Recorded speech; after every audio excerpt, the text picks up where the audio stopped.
Evening, everyone. I'd like to call this meeting of the Ordinance Committee to order, being Tuesday, May 23rd at 6:35 PM.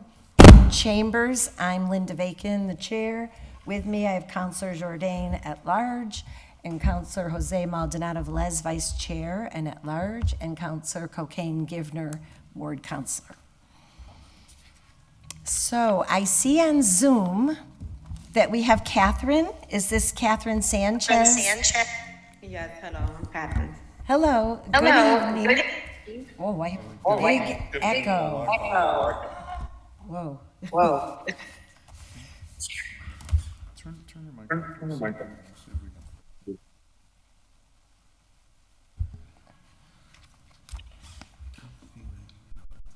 Bear with us one Bear with minute. us one. I just gotta put the TVs. I don't know. Jeffrey, those are really bad.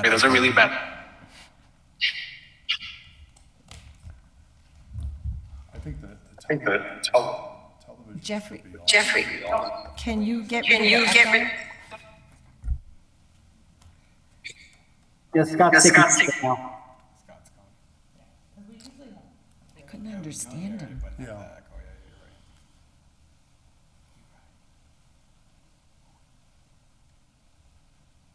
Check, check. Okay, I think we're okay. All right, so I'd like to entertain a motion to take up item 1. Motion to take up item 1. Second. All in favor? Aye.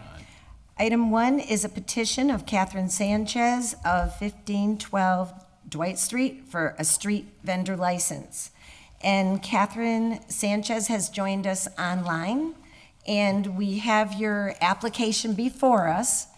So how about if you just go over your application with us and give us a general overview and also include the days and times that you would like to have your food truck operating? Okay. Hi, my name is Catherine. About 2 years ago, I started this process to try to put a food truck. Didn't realize it was such a long process. I would like to do Thursday, Friday, Saturday, and Sunday off Maple Street. I would like to sell fried food. Everything exaggerated. We have empanadas, for example, empanadillas instead of being small. I want to do them bigger, everything bigger. That's why I put it exagerados, the food truck, the name of the food truck.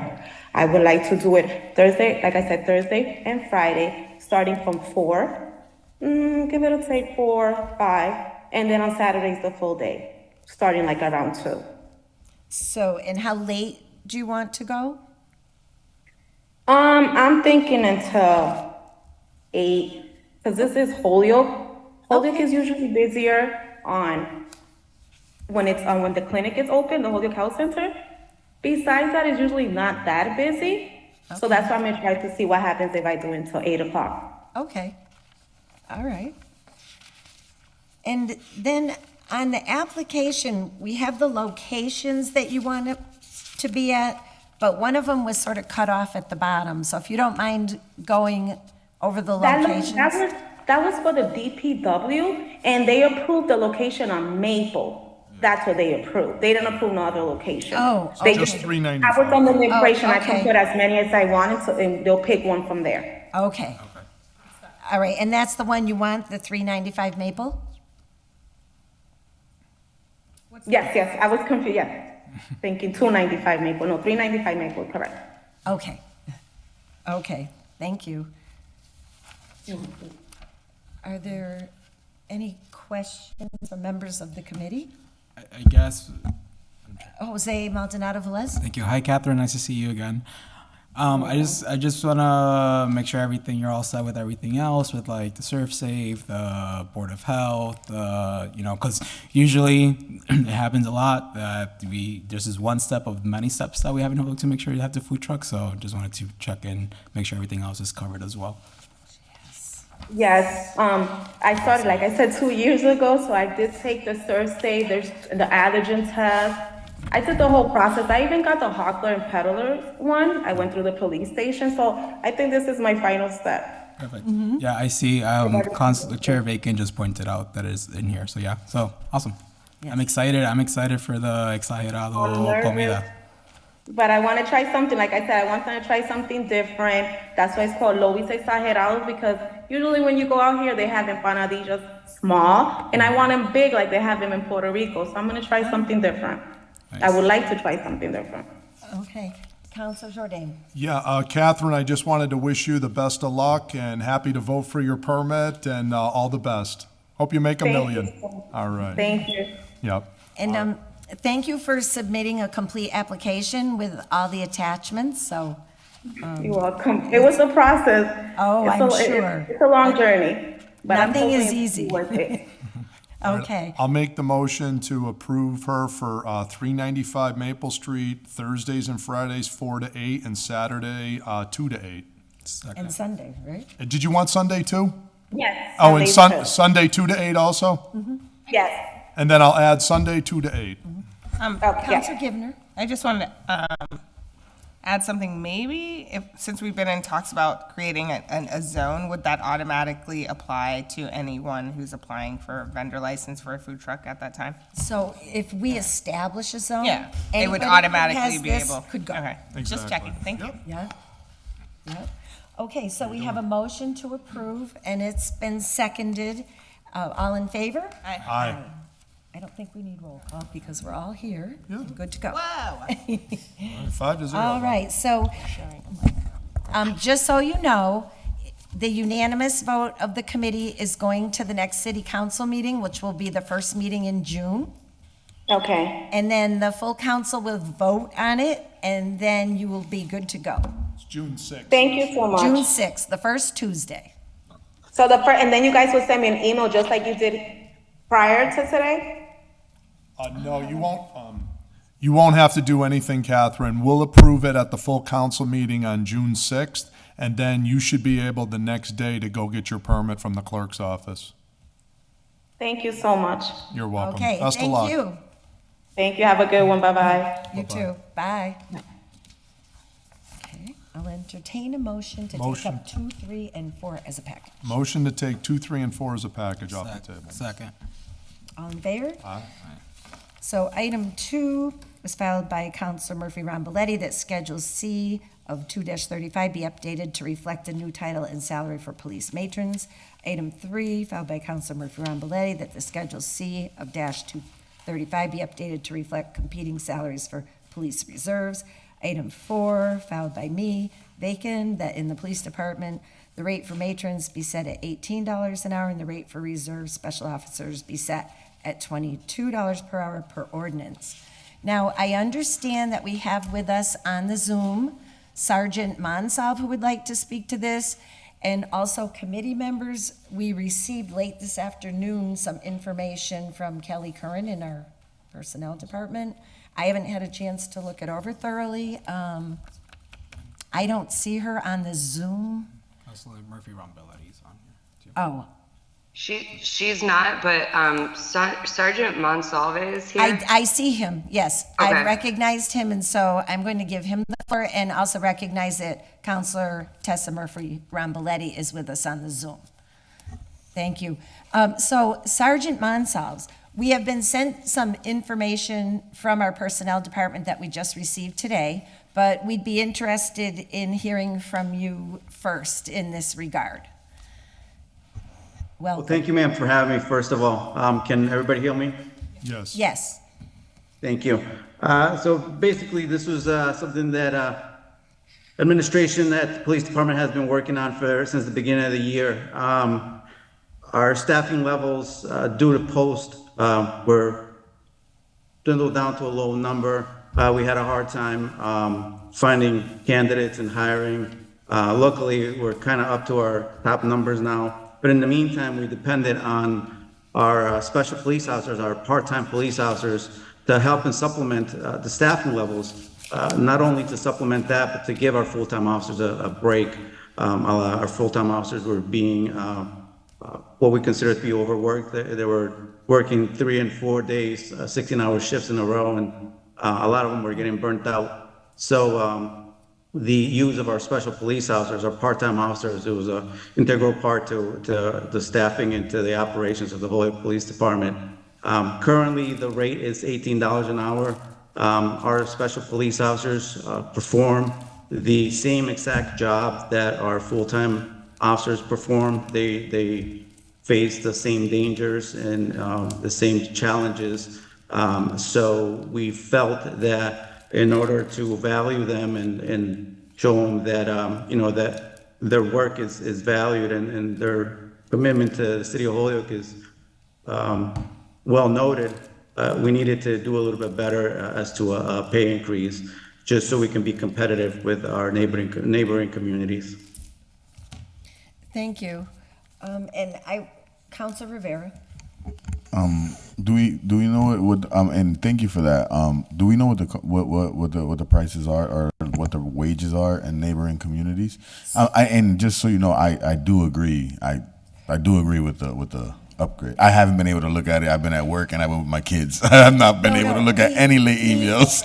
We all just received Oh, all right. late this afternoon, so I dare say nobody has looked at Okay. it until we're looking at it right now. All right. It did come over to us from Kelly Curran and personnel. No, I was just wondering if he had some off the top of his head because he just mentioned it. But if not, that's So- cool. I can when I get a chance, I'll look at it and refer back. It's just I agree that this should be brought up. I kind of feel if they do the same exact job, like it should almost like it shouldn't even be a fight to bring it up, right? And especially that it's kind of helping mitigate the issue with overtime and overworked officers. So I would be in favor of voting for this. Okay. Just to put it out there. Okay, thank you. So Sergeant Monsalve, if you know, I looked at this quickly, and I know there were differences in some of the communities. Some of the reserves get benefits, whereas here in Holyoke, I don't believe they do they? They do not. No, ma'am, they don't. Okay, and so could you help us out? Two of the orders are general in nature, and the order that I filed was at the request of the chief with the specific rate of 22 for the reserve special officers and 18 for the matrons. Do you have any background comparisons that you could just go over with us? Because we have a bunch of numbers on papers in front of us right here, right now. Correct. So if, first of all, I see you going through the papers there. If you have a Word document in front of you, basically the title of it says Part-Time Special Officers Comparison with Neighboring Communities. Just to very quickly go over that, the main points there would be the Northampton Police Department. They currently pay their part-time officers $24.31 for shift work. In comparison to a little bit lower down, the West Springfield Police Department, which pays $21 for shift work. The only difference with the West Springfield Police Department is, as you folks know, they have the Big E. They do have a separate rate for that event where officers get paid $35 an hour. So, and the last one would be the Southampton Police Department. The numbers are a little bit lower. They start at $18.50. They go to the second year at $19.50, and the third year is $20.50.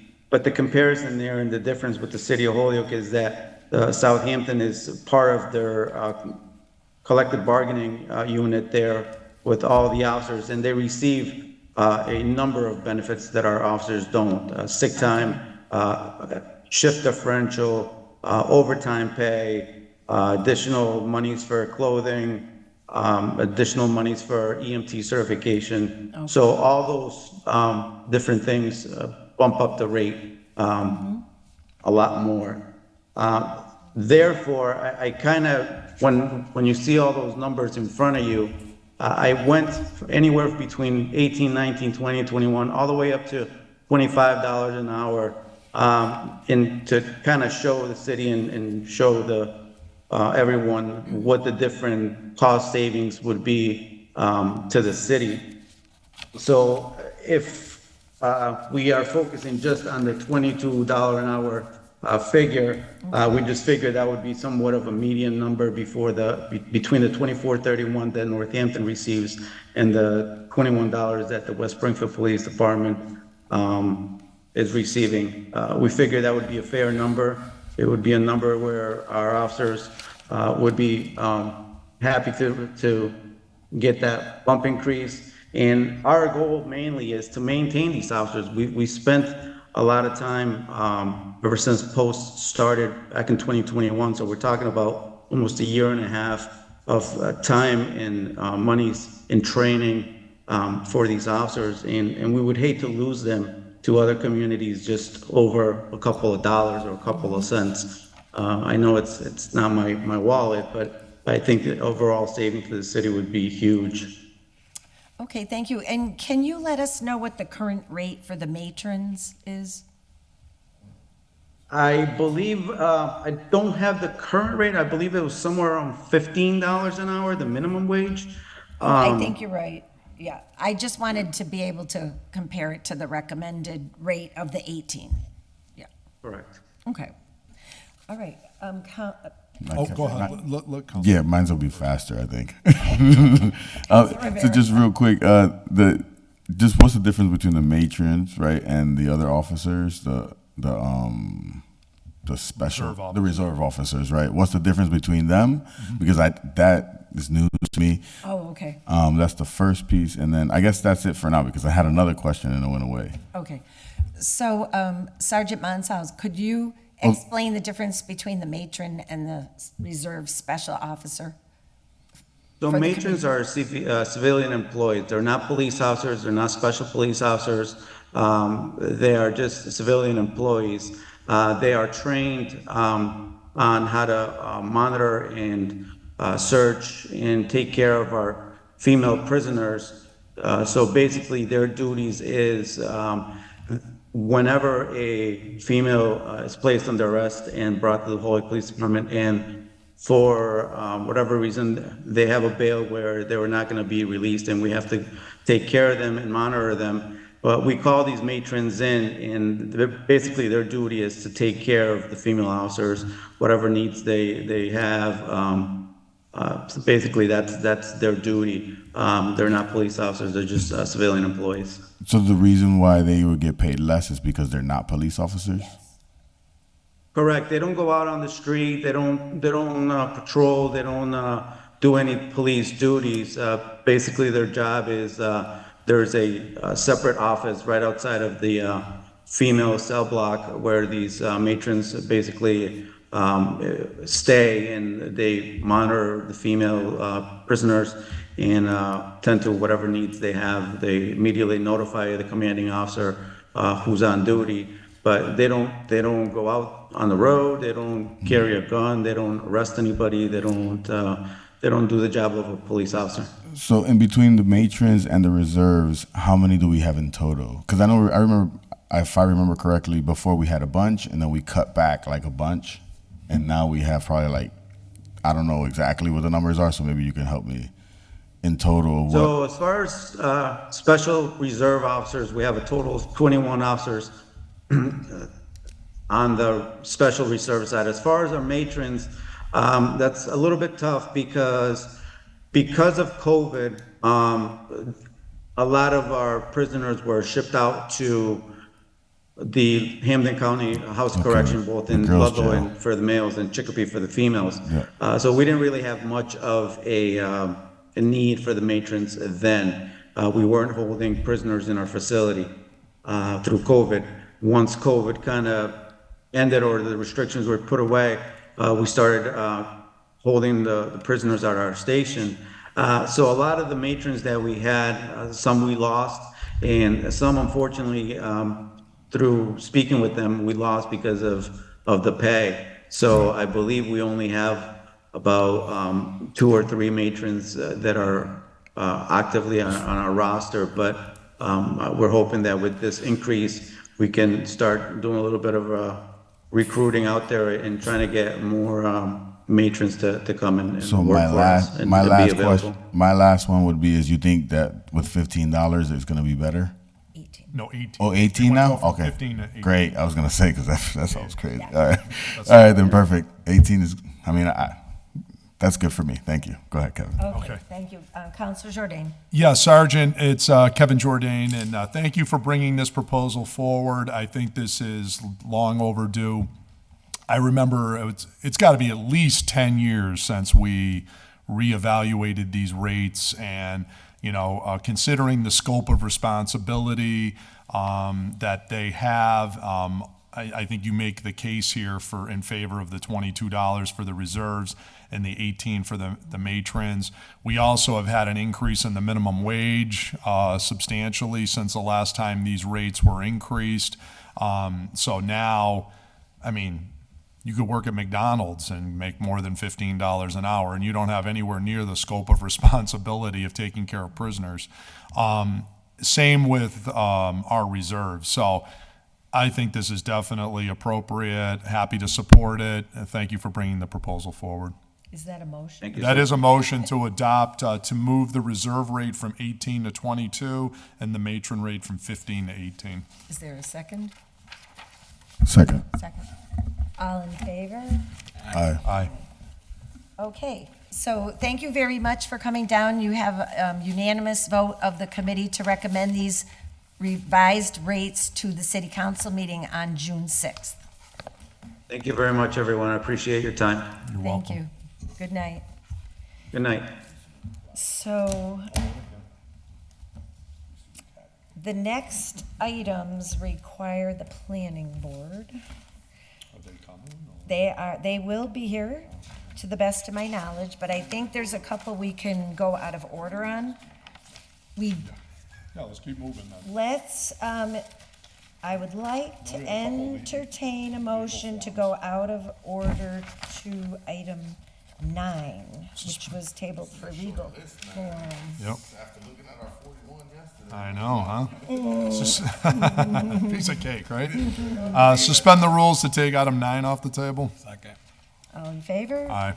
Item 9, filed by Councilor Jourdain, that Division 2 of our ordinances be amended to require the mayor and personnel department create and implement a job evaluation system for city employees so that all employees receive goals, standards of performance, and a thoughtful annual evaluation against those standards. Ordinance 2-312 currently requires the personnel administrator to maintain the job evaluation system. Problem is, no such system actually exists to be maintained.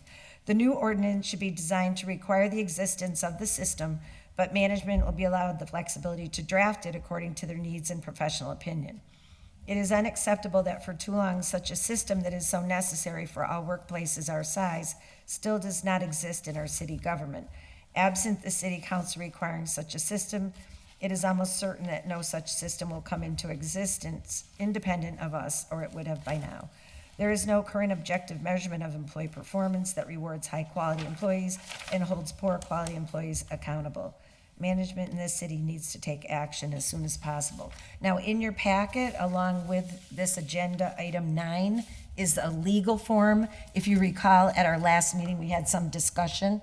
There was some amendments to a draft that I believe we asked Attorney Degnan to include.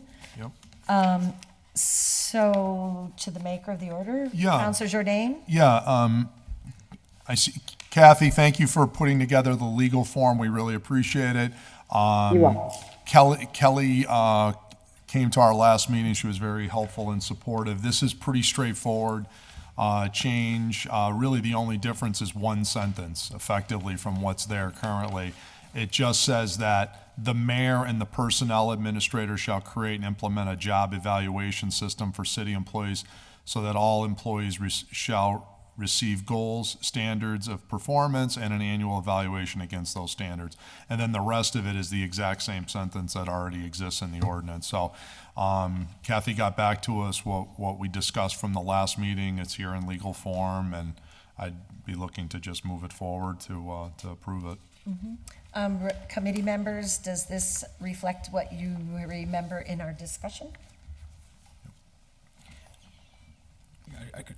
Counselor Jose Maldonado Velez? Thank you, Madam Chair. I think this is fine. I just I know one of the issues that we have was Immunicode being updated. So I just think of like we just keep adding these on top of this on top of this. So that's just my sort of my hesitation of like even approving any ordinances almost, it feels like right now. But yeah, no, I think I'm in agreement with this, and I read it over, and it's pretty much what we discussed last time. Okay, then. I'll entertain a motion. Motion to approve. Is there a Second. All in favor? Aye. So we will recommend 5-0 to the city council to approve this legal form relative to the establishment of an employee evaluation system. Motion to take item 10 off the table. All in favor? Aye. Item 10, filed by Councilor Jourdain, ordered that ordinance 2-61 be amended as follows. Amend section B. Each member of the city council shall be furnished by the city solicitor's office a copy of every collective bargaining agreement, clearly outlining all changes made to the agreement, showing the prior language and the new proposed language. A minimum of 10 days prior to the cost items of said agreement being submitted to the city council for approval. And to add section C, that the city auditor provide the city council an accurate financial impact analysis of any such proposed agreements submitted to the city council for approval, explaining the full cost of the proposed agreement and attesting to the city council if such agreement is projected to be affordable in all fiscal years impacted by the new agreement. We had tabled this also for legal language, Yep. which we have in our packet tonight as well. Yep. It's pretty, may I speak, Madam Chair? Councilor Jourdain. Yeah, so again, Kathy, right on top of it, she got us the legal language, very straightforward, one paragraph on each. In practicality, this is occurring now, but what's actually happening and what's in the ordinance to happen is not linked up yet. This ordinance would do that. And so everybody has been on board to agree to do that, between the auditor to give us the financial analysis and the law department to give us the collective bargainings, that agreements that they have. So So we're This is pretty- basically formalizing what is correct. happening. Exactly. So we did the follow-up to actually update the ordinance to do what they're doing. So that was the request. She came through, end of story. Okay. Make a Are there any other questions or comments on the legal form? I'll make a motion to approve. Is there a second? Second. All in favor? Aye. Aye. Okay, so this legal form is approved and will be sent to city council for a full vote on June 6th. Oh, planning is here now. Planning, okay, great. I see our planning board, everybody appears to be on Zoom. Welcome. Counselor Bacon, I have two people that, oh, I'm sorry, I have one person heading down to you. Oh, okay.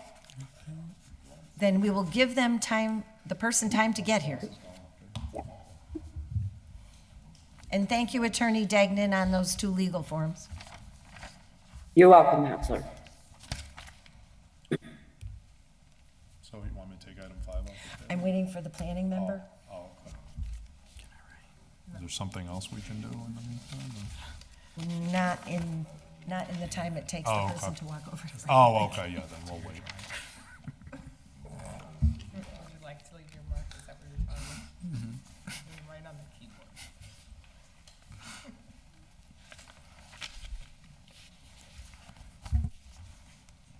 Well, I think what we could do is entertain the motion to take up and open the public hearing. Okay, on item number 5. 5. Make a motion, to take item 5 off the table and open the public hearing? All in favor? Aye. So, item 5 is the public hearing, ordered that the city council add a section for battery storage facilities to the zoning ordinance to reflect technology advancements and future need for such installations. New facilities will be reviewed through section 10, major site plan review. And this is a joint hearing, so we're just waiting for one planning board member to join us in chambers, and the other planning board members are on Zoom.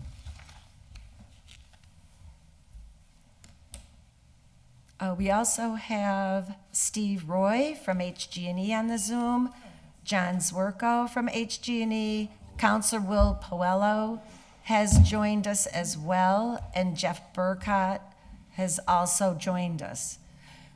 Welcome, Planning Board Member Ruckmeyer. Okay, you have all of your members, Chair Well, thank you. Panich. Thank you very much. At this time, I would entertain a motion to reopen the public hearing of the planning board for a zone text change to this is number 101822, to add a section for battery storage facilities to the zoning ordinance to reflect technology advancements and future need for such installations. Continued from 12/13/22, 1/24/23, and solely with the planning board, March 28th, April 11th, April 25th, and May 9th. Do I hear a motion?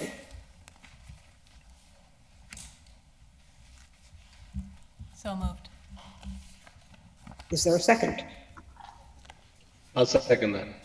I heard the second, Mimi. I didn't hear who made the motion. Was that Kate? I believe that was Yes, Kate. it was. Kate, make sure your microphone is on. It's on now. Thanks.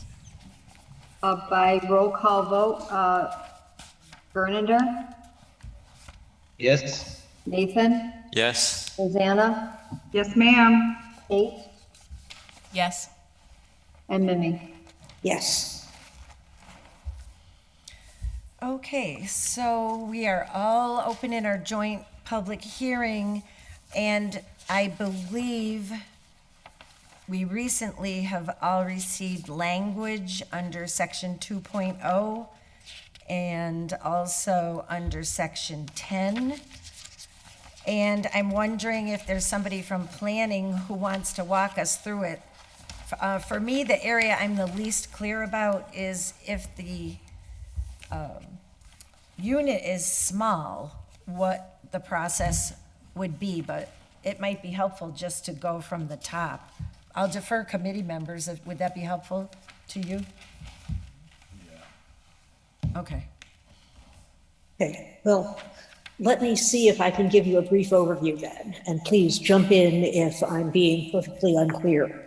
It's, as you see, kind of a long draft. Yes. But what we have done with the small units is to make them available as accessory uses as of right throughout the city. As of right. These units are really very much like a generator that you would just buy for your house. They're expensive, and we don't know how many people would, in the usual course of things, actually acquire one. But they don't raise the kinds of permitting issues that large-scale installations do. Can I just ask a clarifying question relative to that? Please. Because I am spatially impaired when it comes to sizes of things, and 200 square feet seems large to me compared to a generator. But what would 200 square feet look like? 10 by 20. But so, a common thing that I might, I believe a parking spot, I believe, is 10 by 20. a parking spot. Yeah, No. I believe it goes. Yeah, Parking it's 20. spot is gonna be about 8 by 14. 2 parking spots. So that's pretty Two parking big. spaces. Yes, the footprint that we allowed is much bigger than I would actually expect the units to be. And we discussed this with HG&E, and it was kind of a random number, really. You know, I personally think that it could probably have been smaller. And we just, for this draft, decided to err on the side of more liberality rather than less. But you know, obviously, HG&E has representatives here, and if they had objections to making it a smaller number, you know, Well, you'd like to yes. hear it, but you Yes, know, I don't see that it and, would be a problem. okay. I mean, these literally are, if you look at the electrical standards and the industry discussion, they talk about things that you could hang on the side of your garage. Well, that seems to me something that people would embrace without needing a permit. Something as big as a parking space, that's a little different, but, in my view, Yeah. but we can talk more about that later. Okay. Yeah, that's basically like a garden shed, was part of what we were thinking. So if a person already had a garden shed, could they have this also, or you can only have Oh, one? yeah. So you could have this plus? Yeah, you could have it inside your garden shed, as I Oh, understand it. okay, okay. And, one of the things that we were thinking was that because it is a piece of equipment, if you were going to put it in your existing shed or garage, the city wouldn't even know about it. That's part of the reason why we didn't think that an extensive Okay. permitting process was necessary for them. Okay. So we did it that way for, again, these small units. They can be somewhat bigger if, for example, you've got an accessory backup that you want to be able to power an entire hospital if there is a moment when the power goes out. But the idea really is treat these like anything that you might put in your backyard that, you would probably want to have setbacks if you were going to have a separate structure for them. But really, they are not a big deal. They don't need to be examined the way we would examine a massive thing.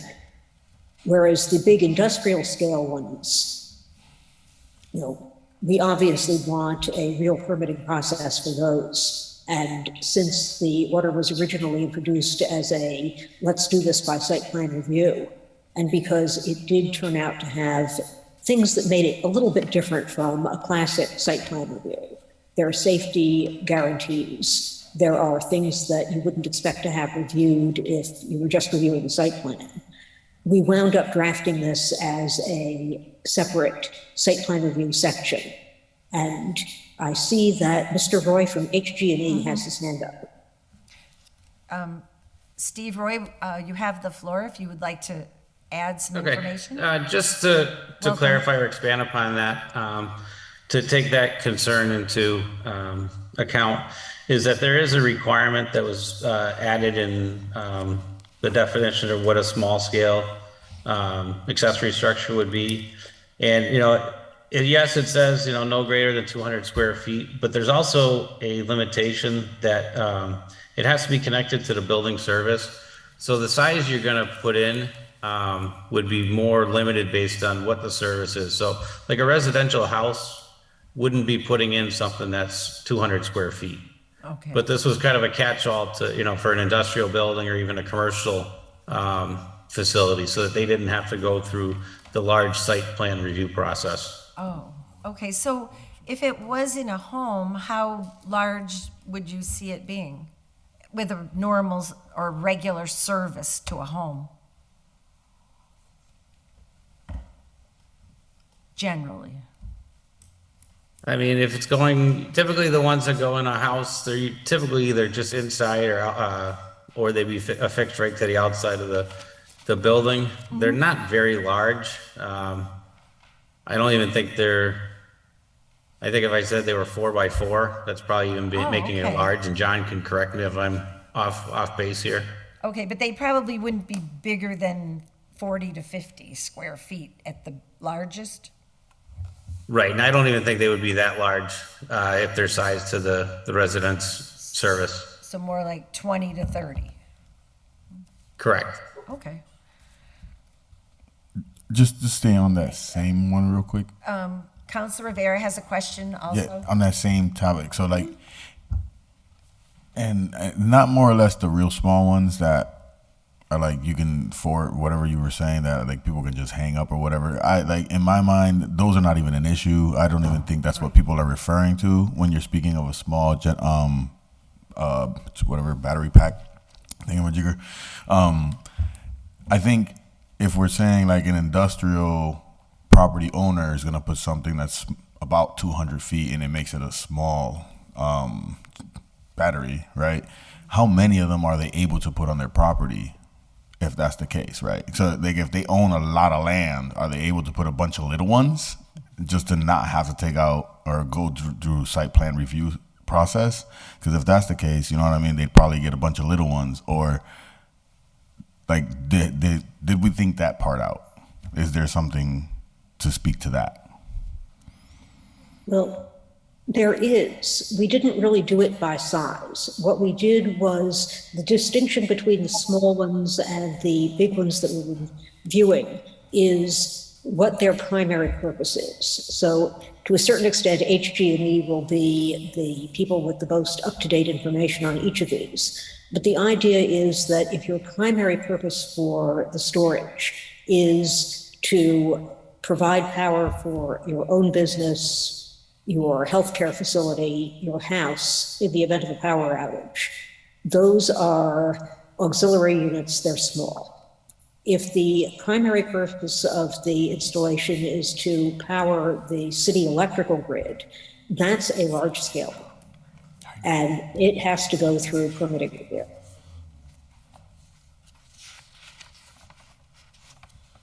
I guess just real quick follow up on that, and I hear that part, but what's to say? So if someone has a bunch of smaller ones and they're saying that it's to power their own grid, but then they end up having extra energy over it,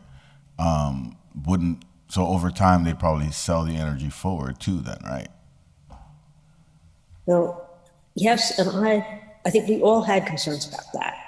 And one of the ways that we have tried to address this is to also require that the economic benefit of selling any of this power back has to be to the homeowner or the business owner, as opposed to the people installing the systems. Okay. Because the economic structure, and I hope that our representatives from HG&E will jump in if I'm getting this, or getting any inaccuracy in this, is that the corporations that install these things come to HG&E and they lease this equipment, and HG&E buys the power from it. If HG&E is buying the power and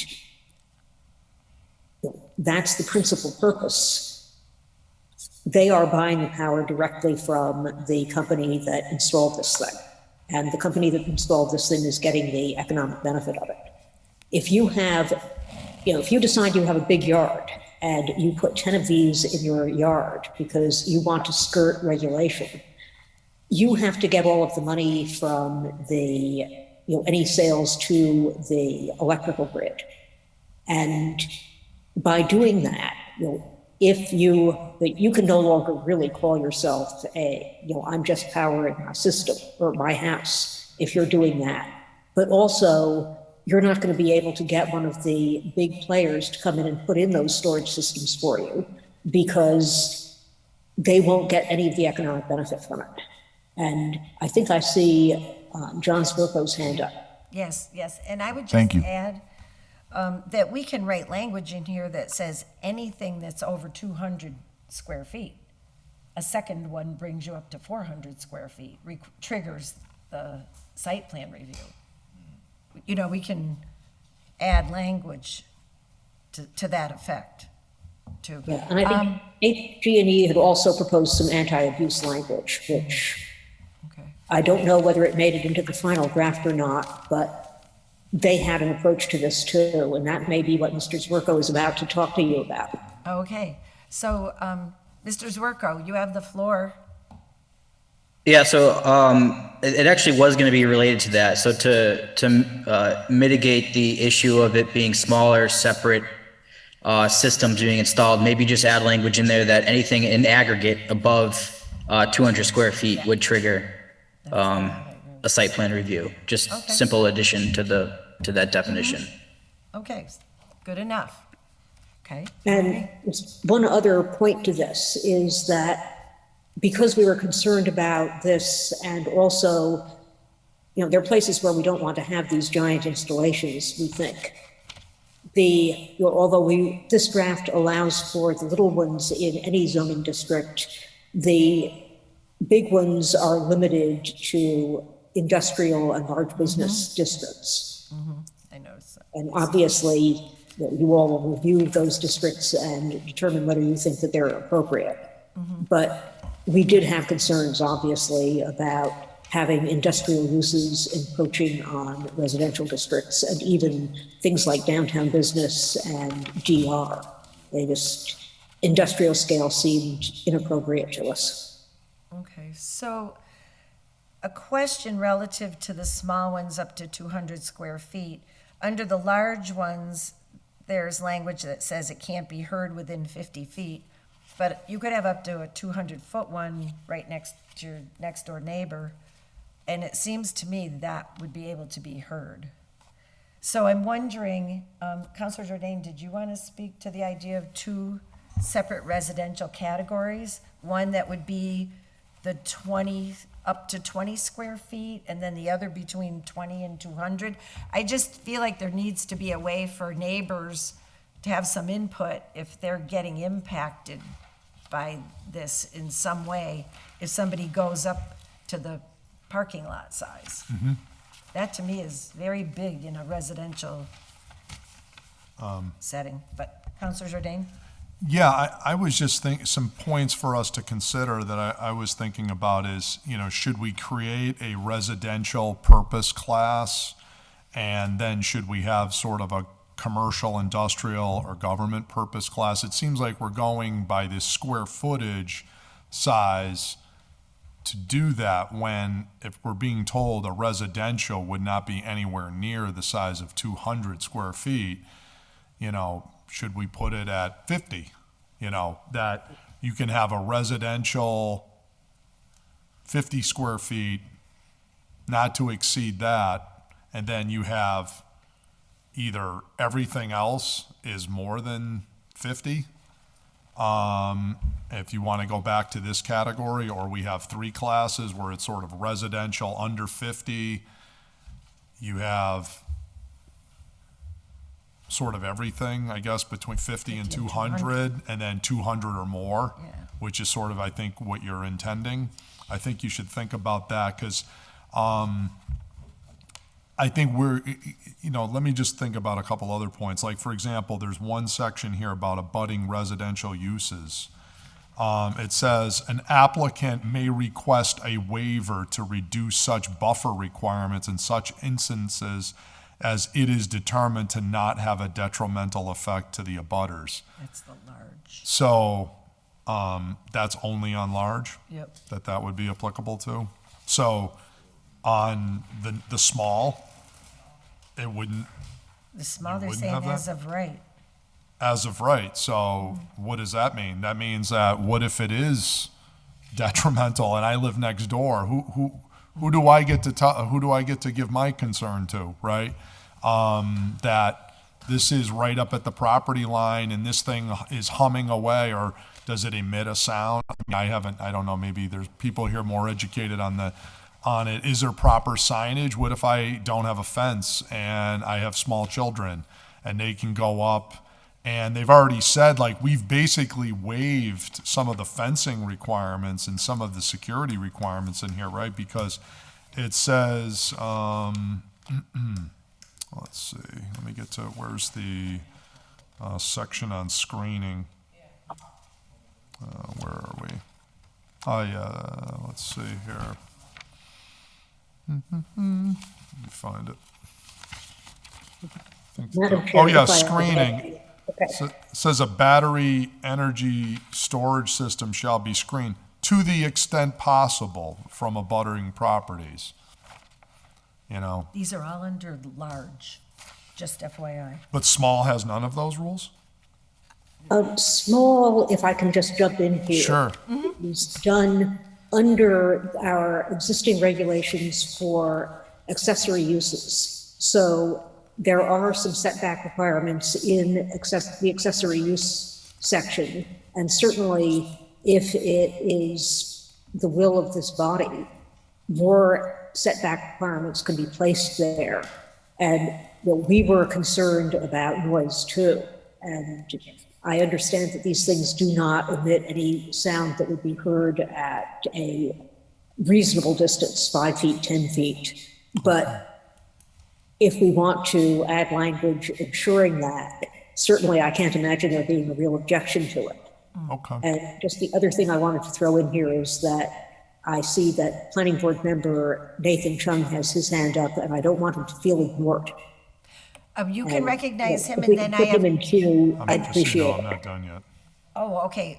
Counselor Jordan still has the floor, and then we'll go to your member, and then we'll go to Counselor Givner, okay? Okay. Great, So- thank you. So maybe it would be helpful to the discussion, so we're having a holistic conversation here, that these other alluded to regulations in the accessory use are brought forward and brought to the committee so we know what those are. So we made sure that if there are these protections or if we need to modify those in any way, we can say it's these additional things. So obviously, if there's no real sound, okay. My other question is about, I didn't really see anything here on the signage perspective about warning that, is it potentially dangerous? I don't know, I'd have to ask the experts, but could you go up and touch this unit and you're perfectly fine? Like if it's running, is that okay? Like if a child, because that happens in neighborhoods, right? Could you walk up and put your hand on it and you wouldn't get a shock, or there's no danger, or there's cables or anything like that?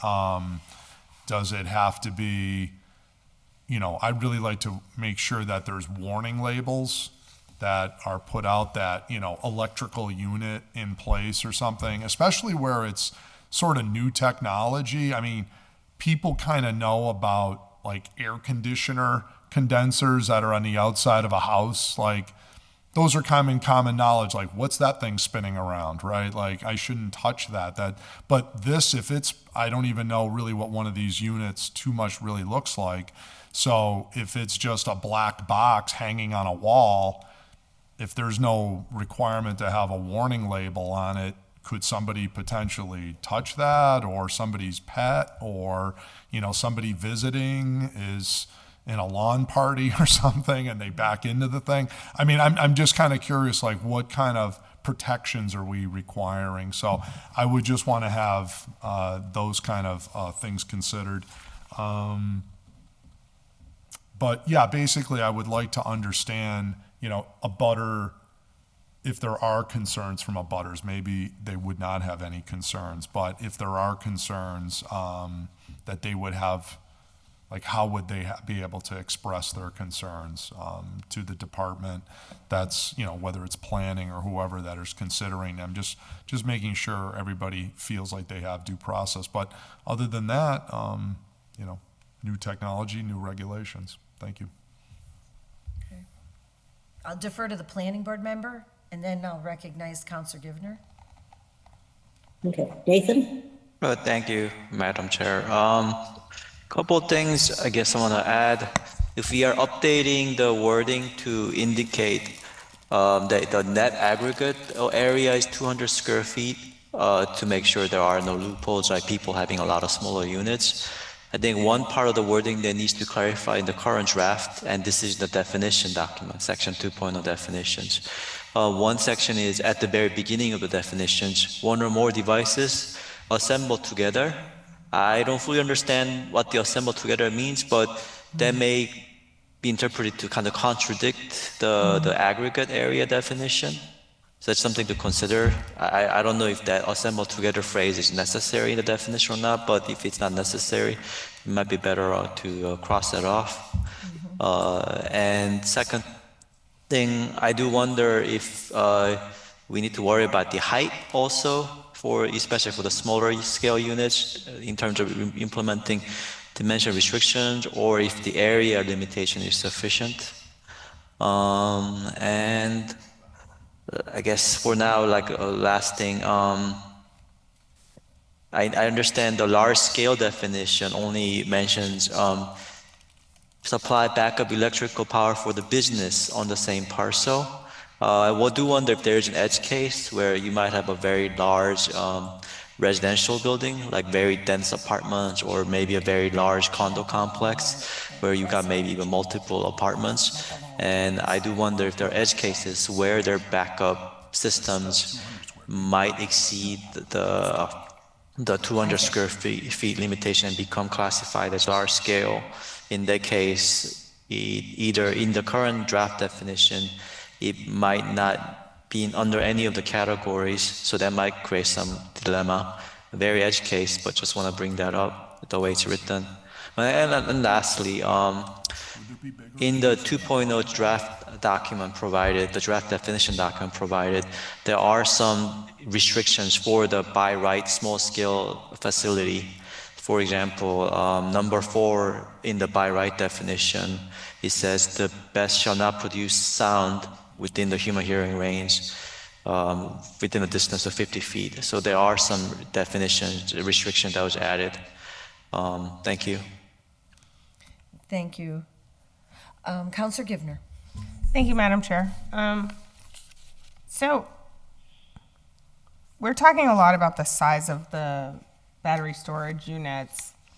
I was actually more concerned about how they would be provided and where they would be available to collect battery power from the city or from residents and possibly give it back to the city. So I think there's no way to really do this without HG&E being involved, in which case I was wondering more about what is available and what they have already created as a solution. I don't know. Like, I have seen personal battery storage units at people's houses for their own solar panels. They tend to, like we were talking about earlier, hang on the side of like a garage or something. They look really small, almost like a what are those things that give? Not even like a flat like unit where you kick heat and cool into a house. They have those like weird little units they're really small. Yeah, like a mini split kind of thing. So what I'm wondering more is how does a residential house have something like that and then feed the excess back into the city, or are they not required to even do that? Are they just saving it for themselves, in which case it seems like we would just need a limit to size for residential. I even think 200 square feet is kind of a lot, but that depends on obviously how much land someone has. Like if you're living on 4 acres, who cares about 200 square feet? But if you're living on, an eighth of an acre, 200 square feet is like, your whole parking spot, right? So I'm more interested in the reality of not necessarily the size, but what's available. And what's available, what's the function as far as allowing a residential user to take what they have and feed it back into the city system, and how that connects and what kind of space that gadget takes up, if it even exists. Like, So Mr. Zwerko has his hand up, so. Okay, thanks. Mr. Zwerko, maybe you could help us out with that? Yeah, I'll do my best to answer that question. So Councilor Givner is correct. They are, if you picture like the size of a fridge, it's about a quarter of the size of a fridge is what these potentially look like, the long way. These are mounted on the wall. They're very slim, but the function could act as twofold. One function could be strictly as backup purposes. So in some cases, they only act as backup and they can't export power back to the grid. In a second case, they could act as both. One for backup and can export excess power to the grid when there is no outages. So there could be some utility programs like we have today, where we would compensate a customer who has a residential storage system in exchange for controlling their battery during peak periods. So there's that function as well, which I believe we put into the language under the small scale, that it could also be used with a utility-sponsored program as well, in addition to providing backup power to the customer. So those are the two real functions of a residential system. I think on the 200 square feet side, we were thinking about what Nathan was talking about, that if there is a large apartment building, that a system that's around a little less than 200 square feet could power that entire residential building or residential apartment complex. So that's another reason why I think we chose the 200 square feet size as well. Not just looking at a single home function, but a larger apartment complex. Was there another question from Councilor Givner that I missed? Counselor Givner? No, I just wanted to clarify, I guess, for myself or anyone else who's trying to figure this out. So the backup is one thing, half the size of a refrigerator on the side of your garage or something. The backup and export is an additional function that can exist through a similar unit, but we really would only be worried about a 200 square foot unit for a building, in which case I would think that our zoning would only need to reflect commercial versus residential use of these kinds of units, since the commercial use wouldn't be, the residential use wouldn't be this 200 square foot unit. Is that kind of? That's correct. Okay. Yes. So Thank you. under the small definition, the size of the system is limited to whatever the building can handle itself.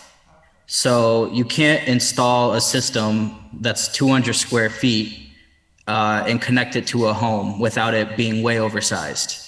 So you're only going to install these systems that are appropriately sized for the building itself.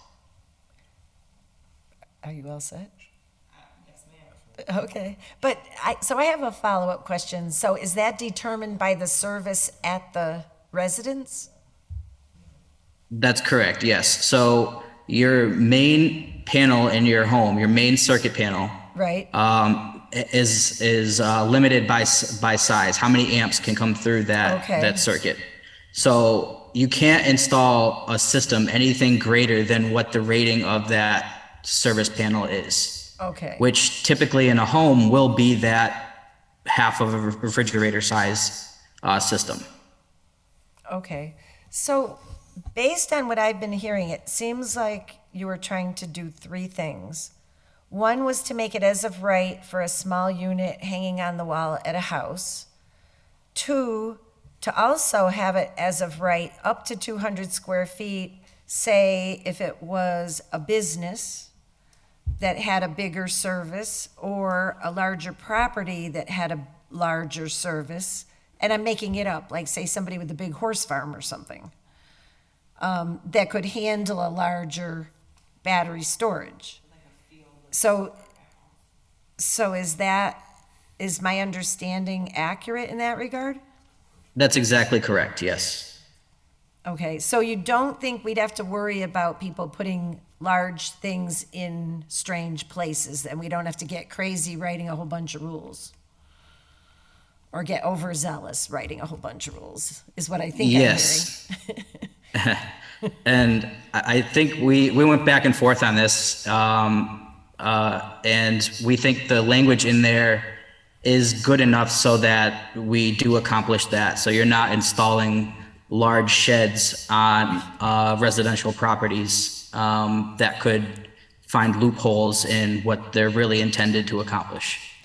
So say in the unusual event that something strange does come up, what avenue for a corrective course would there be? Simply through HG&E? So yes, there would be a fallback because we, as HG&E, we have the ultimate right to determine if a system can be connected to HG&E's electrical grid at all. Okay. So if there is a abnormal situation, we would bring it to the planning board's attention to see how it would be treated, how we should treat it. Even if it was under 200 square feet? Yes, in most cases, if there is an abnormal system that is not in the definitions, yes. So I would suggest we should probably have some language that says that in here. Sure. Can I suggest I'm not sure how the that words would say, it may but- already be here, that in the definition, section 4.4.11, it does say the BESS shall meet all local, state, and federal standards and/or codes for safe installation. Oh, number 2 under 4.4.11? Yep. Number 2. Okay, so in that case, HG&E could say, no, you haven't met the regs. Okay. Counselor Givner? I just have one other question. Thank you, Madam Chair. So, does it make any sense if we want to include something in the ordinance that refers to the square footage or the acreage of the land in question, because that would determine if there's potential for expansion. You know, like if you have several, like if you're only on 1/8 of an acre or a quarter of an acre with your house, there's only so much you can do. But if you do have, like you said, a horse farm, you know, and you have fields where you could have, maybe you don't have it now, but in the future you might want to have that ability. Perhaps there could be something that stated like up to this, you know, amount of land you can do such and such, because it doesn't seem reasonable to create all this energy unless you have a place to put like solar panels or wind turbines or something. Yeah, the only thing I heard him say is that your service and how many amps it has would be the limiting factor. Okay. So I guess if they have a lot of land and they can put in a big service, they could put in a big, Can you put on a Battery big thing. service on a tiny piece of land? I don't Because know. then we get back to the HG&E 200, HG&E folks, can the somebody put 200 in square foot problem big again. service on a small lot? Or is the amount of service in amps something that gets limited by size of land in any way? Steve Roy, huh? No, go ahead. Steve Roy, if you're trying to answer that question? The service would be sized based on the usage at the property. So we would not be putting in like a service that's, 5 times as large as what a property would actually need. So that is gonna So- kind of limit you as to how big of a battery you could put out there. Okay. Okay, thank you. Committee, any other questions? I'm not seeing right now any other questions from the committee. I don't see any hands up on the, can I? I'll ask one Councilor question Bear. real quick since it came on. So, if someone wanted to put more than one on a huge piece of land that would be more than what their household could put out with regards to service, that would be a different scale of what they're looking for, right? It wouldn't just be a residential service then it would actually be more of a commercial type of piece. Go ahead, Steve Roy. Mr. Roy? So based on the way the ordinance is, or the proposed ordinance is currently written, it's as of right for residential for these small installations. And we were gonna add, it was already discussed to add a disclosure in there that, aggregate of no more than 200 square feet as well. Okay, so regardless of whether they have a lot of land or not, they just have what they have with regards to the service that they get in their house. Correct. Even if they want to go larger. Right, and then once they exceed the square footage anyways, and it becomes a large scale system, they're restricted because large scale systems are only allowed in certain districts. Business, industry. So I'm afraid to ask more questions because now it's getting a little more confusing. So just because, so then what you're saying is that only commercial industrial businesses can actually apply for large scale. Doesn't sound like anyone that has the land or has the space can apply for large scale. Correct. In this language, That's correct. because it's industrial. All right. All right. It kind of doesn't make sense. It kind of doesn't make sense to me. Can I? Go ahead. I was just going to try to maybe ask the question in a different way. I think I know what you mean, but. Yeah. Nah, go ahead. Whatever. Okay. Chair Panich, you have. Oh, I thought that perhaps I could help a little with the confusion. I hope not to add to it. But the large scale, basically we're talking about 2 categories of use here. The large scale systems are not something that an individual property holder would do or take advantage of, as such. They are typically provided by third-party companies like, Tesla or, other companies that are in the business of providing giant battery storage facilities. And they would come to HG&E and say, hey, do you have a need for this kind of backup? They would go to the people with the property and say, are you interested in leasing your land for this use? And if they could get the agreement of the landholder and HG&E could use the storage, at that point it would be, you know, a large-scale industrial use. And we would be reviewing it heavily under guidelines that HG&E helped us work out. But this is not a situation where a principal use or even a minor use is you're powering your home or your business in an outage event. This is HG&E is the customer for the power, and it is all being used to provide resilience to the city electrical grid and to be drawn on to balance the load when necessary or to provide emergency power. It would not be to provide power for your horse farm. Does that help at all? Yeah, it kind of alludes to what I was trying to say, but you said it better than I did. Thank you, Mimi. So in a sense, what I was trying to say is, so if I'm the property owner, I technically cannot take on this endeavor unless some huge entity reaches out to me and says they want to take on the endeavor. Can they rent my land? But I can't do it. Not in residential. Yeah, well, it's unlikely because this is a huge capital investment to put these things in, and you're not a specialist in a position to do it. I suppose if you were, and you could acquire property in the appropriate zone, I mean, you could come in, buy the property in the zone, and hope that HG&E wanted to do a deal with you.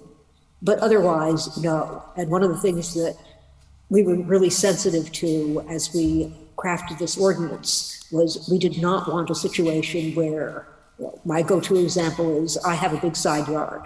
I could put one of these things in my side yard, you know, collect money from whoever put them in for me, whether it was Tesla or anybody else. And you could have these things popping up all over the city. We did not want that to happen. And to the best of our ability, we wrote this ordinance to make sure that it couldn't. And Rosanna, I see your hand up. Oh, thank you for that. That cleared up everything. Thank you. I actually was just gonna ask Izzy to ask his questions because I feel as though he's very in tune. So if he's having a hard time to please ask the questions, but you helped him out, so. So I would just like to be sure we're reaching out to anybody from the public who may be on the Zoom or in chambers that may have any questions or input relative to this public hearing about these battery storage units. You can either raise your hand. There's no one online. Make yourself. No.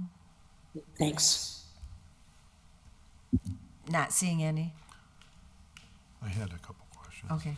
If there's nobody from I the just public. wanted to make sure I didn't Oh, forget yeah, that. absolutely. Yeah, no, that's. Counselor Jordan? Yeah, no, that's important.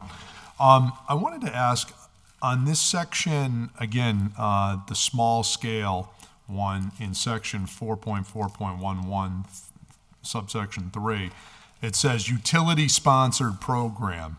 Is there a definition where that means only the Hoyoke Gas and Electric? As opposed to somebody has a service that comes in and they're classified as a utility, you know, like they could come to the unit and they have a little device or a truck or something that they drive around and get people's power from that isn't HG&E. Is there a scenario that would be allowed? Because they consider, well, we're a utility. Mr. Zwerko has his hand up. Maybe you could help with that? Yeah, so per Mass General Law, there cannot be any third-party private power sales to our customers, to and or from our customers in Holyoke. So basically, you can picture it as our doors are closed to any third-party utility company that would be able to accomplish that.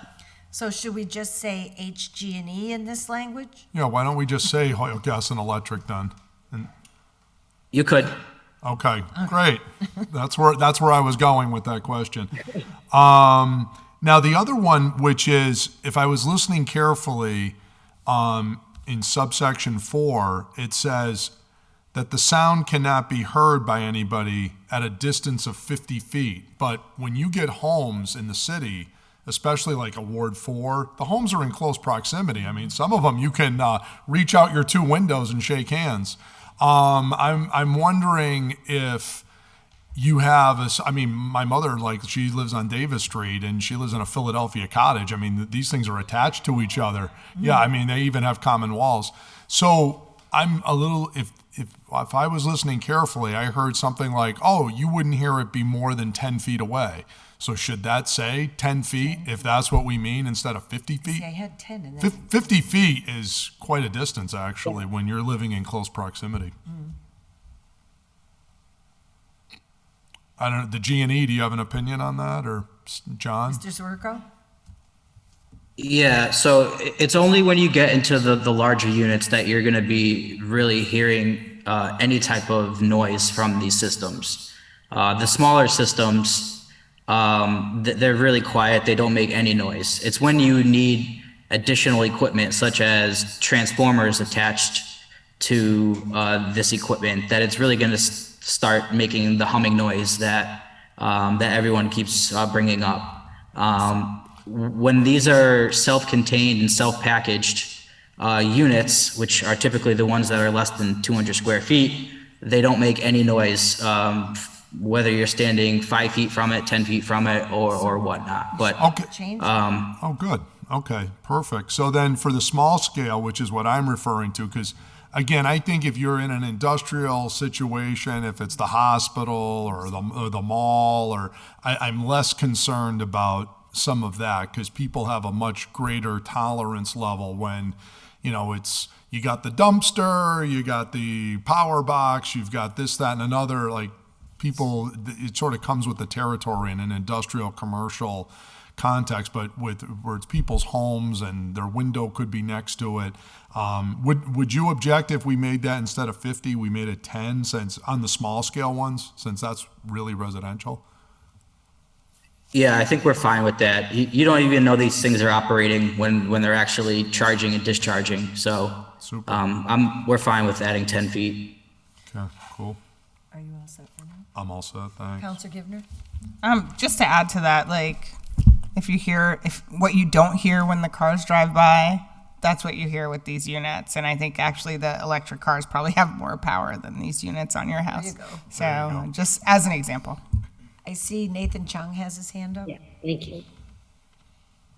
Throwing this out here, it might not really be something to worry about, but I was wondering if updating the definition, the sound restriction definition for small scale BESS, if it can say something like, you know, no sound should be audible from the surrounding property lines, or maybe that's just impractical. Sounds like, I mean, something between 10 to 50 feet might work pretty well. And the other thing related to that, I want to maybe ask HCNE or just add, is that I understand a lot of the systems, there are sound mitigation strategies. So in the worst case, if something generates a hum, there probably are enclosures and other ways to buffer the sound. Thank you. Mr. Roy? I apologize, I hit the wrong button. Oh, okay, no problem. But I think we just agreed that it could come down to 10 feet, no problem. Yep. Yes. Yes. Counselor Maldonado Velez? Thank you, Madam Chair. I just want to, one of the things that I mentioned when we first put in the order is the reason why a resident reached out, and was their concern was about what comes after, like if the battery storage unit is abandoned or decommissioned, and we have a whole section of that, so I do appreciate that being outlined here. I guess my question...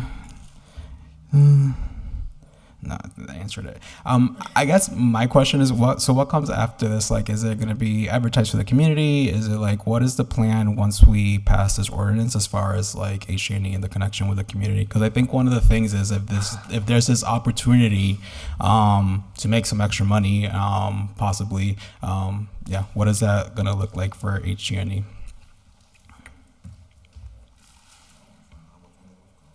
Mr. Zwerko? So on the larger scale, what comes next is we currently are in discussions with a couple of larger scale battery developers. They're kind of in a holding pattern right now because of this issue where they can't locate battery storage on certain properties. So on the larger scale, there's a couple of larger battery developers that are looking to proceed. On the smaller scale, on the residential side, we currently actually have a program in place that we do market. I guess it's not marketed that well, but we do make it available for residential customers to participate in a program where, in exchange for HG&E control over these batteries, we compensate a customer a specific credit every month on their bill in exchange for control of those batteries. But as of right now, it's really up to the homeowner to put all the money to install these types of systems. We are looking at potential programs in the future where we could do like a financing program where HG&E purchases these and leases them to customers. And in exchange, they get backup power. Plus, we get to control the batteries on the customer behalf. But these are all programs that we're looking to in the future. But as of right now, the only thing available on the residential side is if customer owns the equipment. Okay. Thank you. So just to summarize, I'm not seeing any other hands up right now or anybody else wishing to be recognized. Oh, I just wanted to say that we did discuss in planning that we wanted to add a little bit of language in the sections about maintenance and decommissioning to give a little bit, to create some structures for if people weren't properly maintaining their units, that the city would have some leverage. and the So- decommissioning part is good too. So that's not included yet, but it is something that we're going to do. Oh, more, okay. So from what I've heard tonight, the modifications to the language that I'm seeing, and I see that we have Attorney Dagnan with us and Attorney Bissonette. I'm not sure which one of you will be working on the revisions to this legal form, but the revisions that I see so far are changing under 4.4.11.4, the 50 feet to 10. Also adding in language in some fashion that any size in aggregate over 200 square feet would trigger a site plan review. And I think those, Item 3, we're changing it to Hoyoke Gas and oh yes, and item 3, changing utility-sponsored program to Holyoke Gas and Electric. So those are the changes I noted. Does anybody have anything else?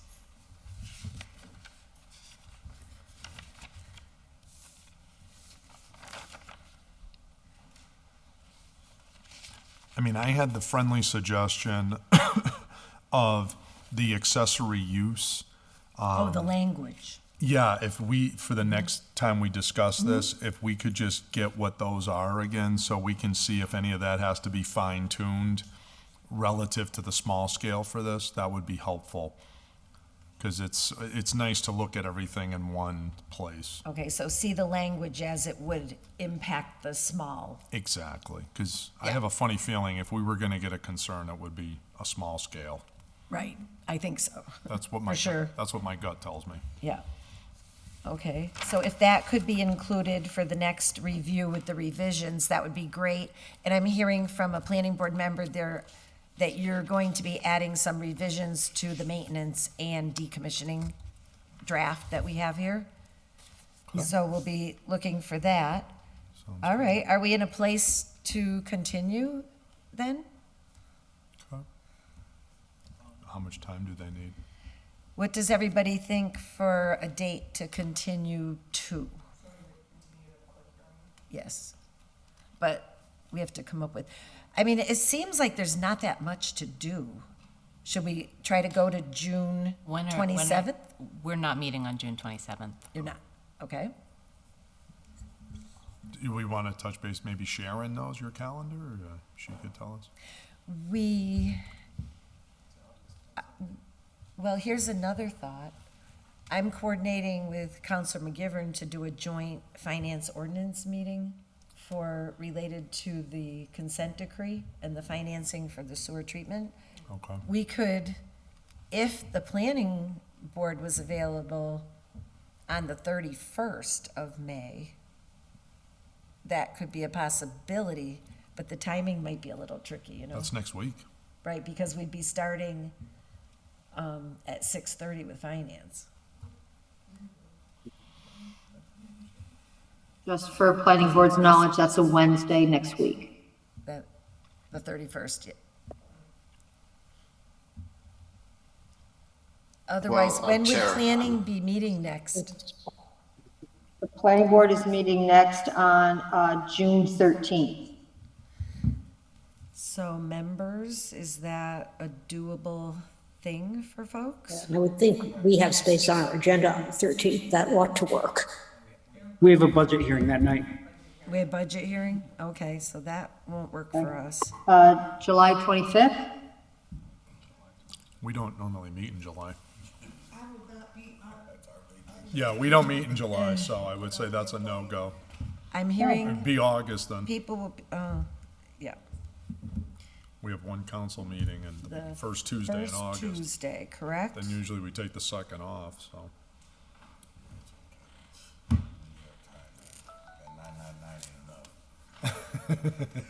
Exactly. So what 9.99 is? and 96 cents, but who's counting, right?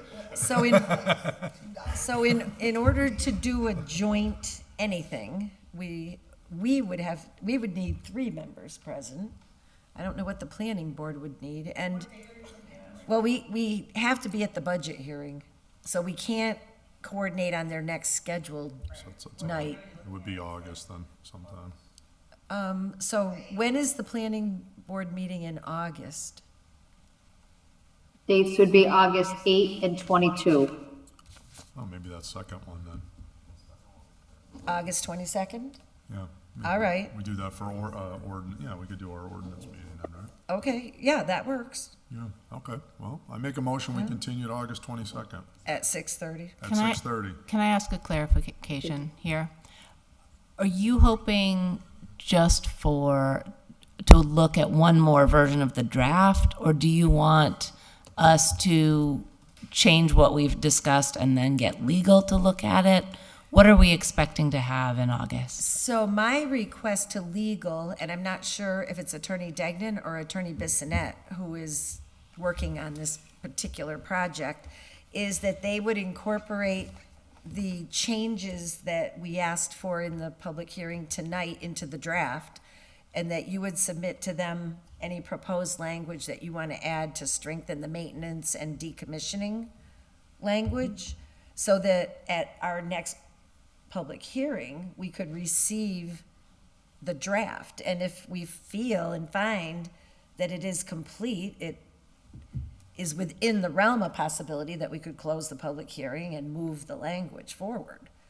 I think that would be our plan. You know, Yeah. I don't see that we need to keep revising it too many times. I think that one of the reasons that Kate brought this up is that what you're looking at, and as you know, we are not entitled to ask for things to be put into legal form, and we haven't. So what you're looking at is our draft. You're not looking at a legal form that either of our attorneys has reviewed as yet.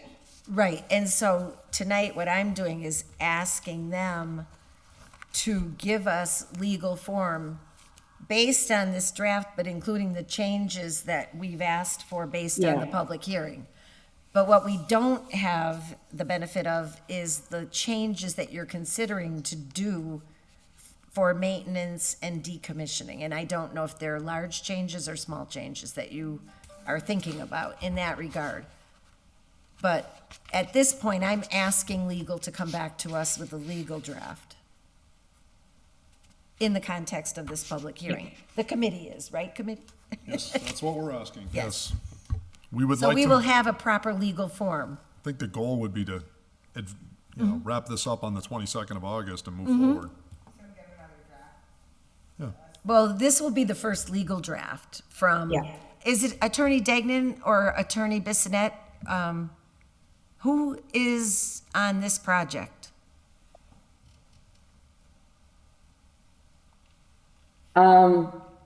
I think that it may be Attorney Bissonette, but Mike, I don't know. Okay. So it may be me. So that's why we're both listening to Hal's input, so that whoever is doing it will have the changes. And from what I'm hearing, we'll have the planning board tweaks as well, so that you'll have something to perhaps pass on the 22nd of August. Yes. Or the 26th of August. I'm sorry. Oh, I thought it was. 26th? I thought it was the 22nd. Okay. Wait, hold on. Hang on. 22nd. Oh, I looked at September. Sorry. August 22nd. And then afterwards, the planning board would meet on September 13th and render their recommendation and submit it to the Ordinance Committee. Mhm. Right, so I guess it might be helpful while we're still open in the public hearing. I mean, relative to the language under maintenance and decommissioning, I mean, are the changes that you're looking at substantial or minor? They're relatively minor, and we can certainly work with legal on them. But before we get that far, Attorney Mantaleski has been working on a lot of the planning board issues. Is there a reason why she wouldn't be doing this draft? Well, I do not know, but so far, it's either been Attorney Degnan or Attorney Bissonette. So that's up to the legal department. Whoever they chime in and let us know it is who we'll coordinate with. But they seem to be a little up in the air on that right now. Okay, well, whoever it is, we can, I think, get language to them relatively easily on the points that Ms. Crookmeyer raised. And Jane, I see your hand up. Attorney Mantaleski? Hello, thank you. Yeah, I'm happy to work with the draft too. I was just sitting down with the planning board for their meeting earlier tonight. So, I'm definitely happy to continue to work with them on this. And I can get something for you in legal form, including your changes, which I did make a note of. And then after the planning board gets me their changes as well. Okay, and if planning could send them over to members of the ordinance committee as well, when you send them over to legal, just so we all have the same information, that would be great. Okay? Okay. Thanks. All right, so on the motion to continue, Continue to August 22nd at 6:30. all in favor? Aye. Aye. Aye. So the public hearing is continued. Okay, and on our side, motion to continue to August 22nd at 6:30. Should we perhaps continue to a date before that, just in case there are any questions?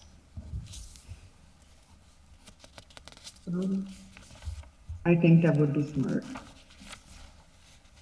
Okay, Sharon, over to you. Where do you think this should go on the agenda? Have you? No. We can do the July 11th. Yeah, July 11th would work. Okay, motion to continue this public hearing to July 11th. So moved. Second. At 5:30? Yes. At 5:30, yes. By roll call vote, Nathan, Yes. Bernder, Yes. Rosanna, Yes, ma'am. Kate, Yes. and Mimi. Yes. Okay, so you're all set? Yep. I would like to entertain a motion to take up item 6 and open the public hearing. So moved. Second. All in favor? Aye. Aye. Item 6, a public hearing filed by Counselor McGee, ordered that the zoning ordinance be amended to add a section for short-term rentals in addition to amending Section 2 definitions and any other sections that may apply to this use. And We were going to take it up, but due to illness, we did not, so this is our first review of this proposed idea. So we are open. I would entertain a motion to open the public hearing for zoning text change to add a section for short-term rentals, in addition to amending section 2 definitions and any other sections that may apply to this use. And that is order 3723 from Councilor McGee. So moved. Second. All in favor? By roll call vote, Nathan? Yes. Miranda? Yes. Rosanna? Yes, ma'am. Faith? Yes. Kate? Yes. Okay, and Mimi? Yes. Okay, so this is the first time we're looking at this, so we'll defer to whoever has the information to bring forward to us.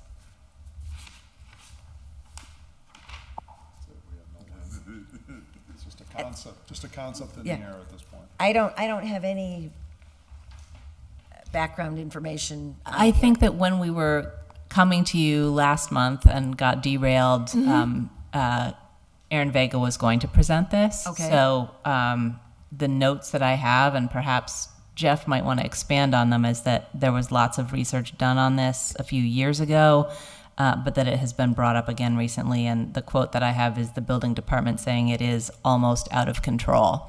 So that this is an issue for us. So maybe Jeff can tell us more, but I think it's something we need to deal with. Okay.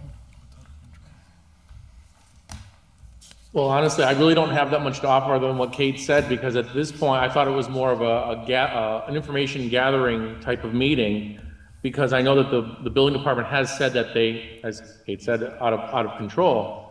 So I had believed that this was going to be a discussion as to how you all wanted to see the ordinance, we're geared towards how, but I'm not of a person that has the information that, how is the building department seeing it as a dilemma? I can't speak for them. Okay, well then we will need to invite them to the next public hearing because I have no clue. Real quick, Councilor Madam Chair. So can someone at least explain what the situation is? We don't. Not even that? No. I have some hints for what that's worth. I mean, I'm down for a hint instead of wasting our time. Yeah. But what I had been hearing, and I have not gotten this from anyone official, it's basically word on the street, is that we have a whole lot of unlicensed Airbnbs. And you mostly hear about this when some member of the public says, hey, the house down the street from me has what's clearly an Airbnb thing going on. The owners are never there. It's new people every other weekend. Who do I talk to about this? And we don't have anything addressing it in our ordinances. And we may well want to, not only because other cities have had real problems with full-time tenants being forced out of their buildings when owners convert them to Airbnbs for the revenue, but also we have a hotel tax, and if we have unlicensed Airbnbs operating, that's money we're obviously not collecting. So, without having spoken to Councilor McGee about it or the building department, it has seemed to me that this is something that we might want to address as a city and at least take up the issue of who can do this, under what circumstances, and do they need licensing, even if it isn't something that is directly related to the zoning ordinance. Okay, so do we have some examples of ordinances from other communities that we might review? I see Attorney Mantelewski has her hand up. Thank you very much. So I appear at the a working group for our real estate disposition and various items regarding real estate with the various city departments. And we had discussed this at our last working group. And, it was brought up by, I believe, Davin, our code enforcement, our zoning court enforcement, and zoning official. And there is a requirement with the Massachusetts Department of Revenue that Airbnbs have to register with the state, with the Commonwealth.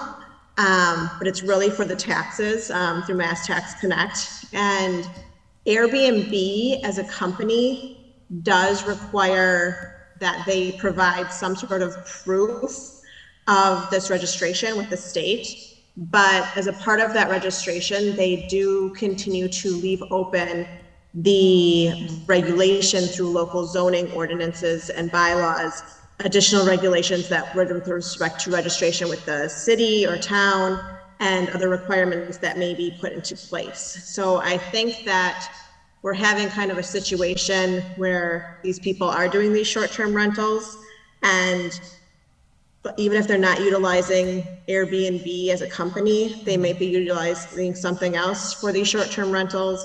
And according to, I believe, our zoning code enforcement officer, there may be a need for a ordinance that would be in addition, that would require registration within the city as well, and various requirements that the planning board and city council may deem needed. Okay, so if we continue this public hearing, we would need some input, I guess, from our building department relative to what they're seeing as the need.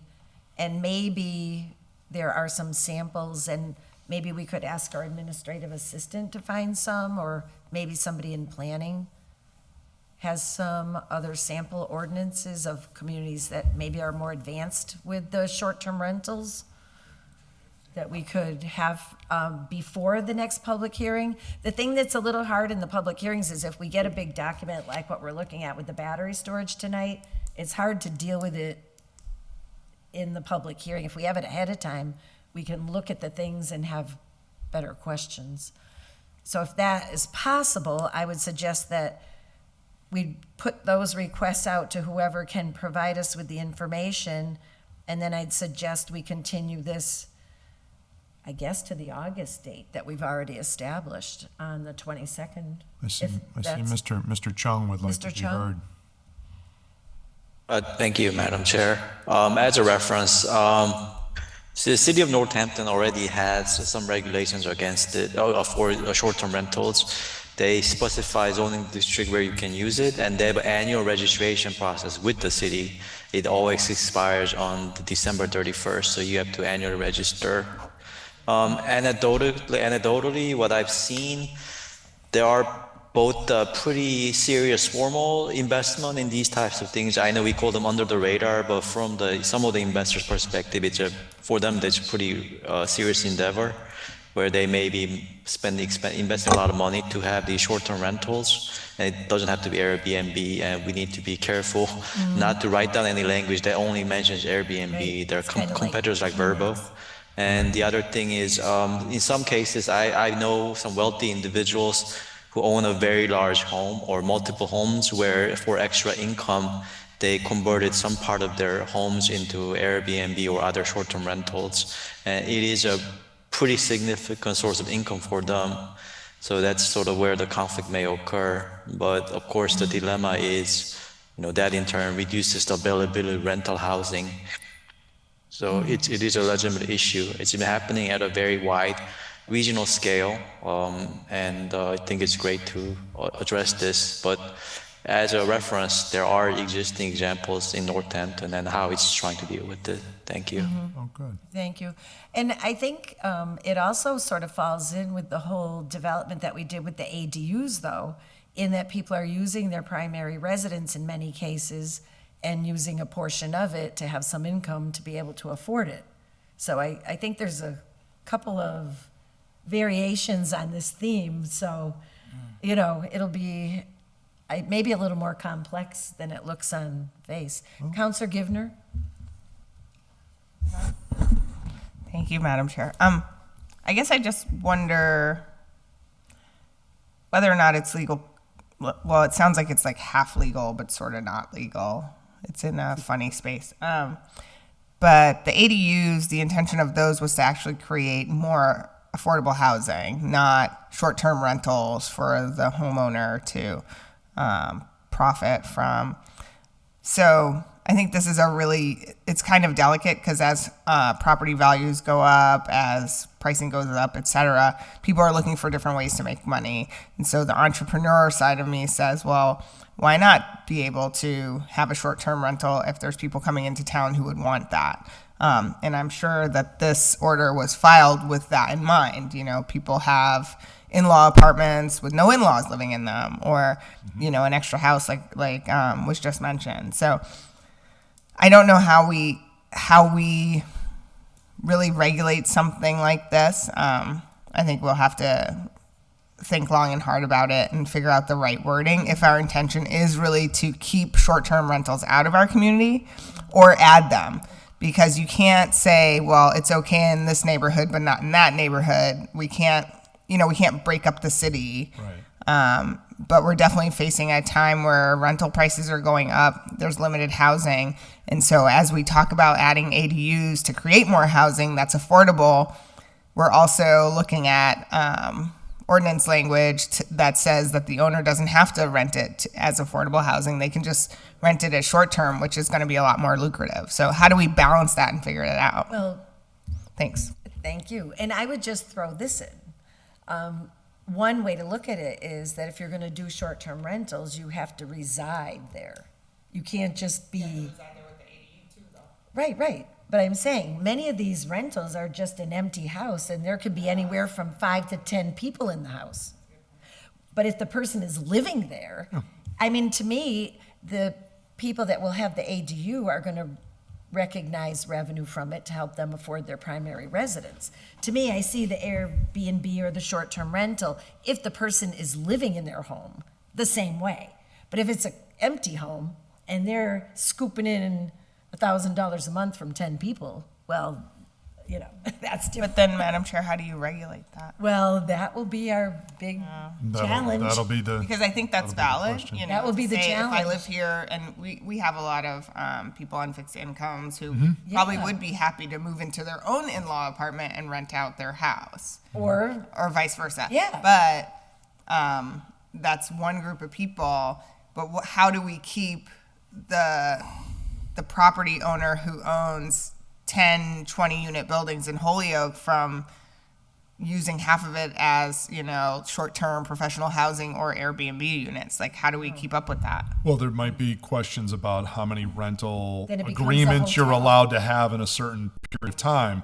I mean, yeah, well, depending on the number of units. if you that have to would be a hotel. register, there could be questions in a questionnaire that they're signing under penalties Yeah. of perjury that state, you know, you're, if you were coming in for a registration, that you're agreeing that, I mean, pick a number, you're not doing more than 20 rentals in a year or something, right? I mean, if you're literally like got different people in every week, you know, and you're doing. But how do we regulate it? We can't even regulate Because- the slumlords in our. No, our I city. understand. We'll have the. You know, like That'll it's a be similar. What we try to sort out. I feel like it falls into the same. Like, Yeah. No, but they're what- good ideas, but how do we make them Right. work? Well, there's, As yeah, practical enforcement matter. is always an issue, but I think it is a concern if someone legitimately, you know, you're in a nice neighborhood and then somebody says, gee, I bought this house, I lived there for a year, I'm moving out, and now I'm going to rent out my house every weekend to somebody different. I mean, that isn't what your neighbors necessarily signed up for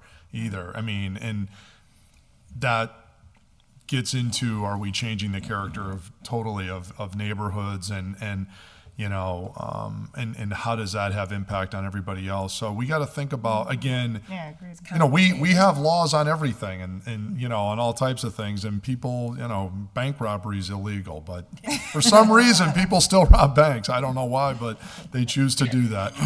You know, you will not, you know, prohibit all crime, but nevertheless, that doesn't mean we make it legal, right? On the other hand, so we'll have to figure it out together and come up with some common See sense. what we can come up with. Council Rivera? Well, first I'd say if you make it legal, it wouldn't be a crime anymore. Just understand that.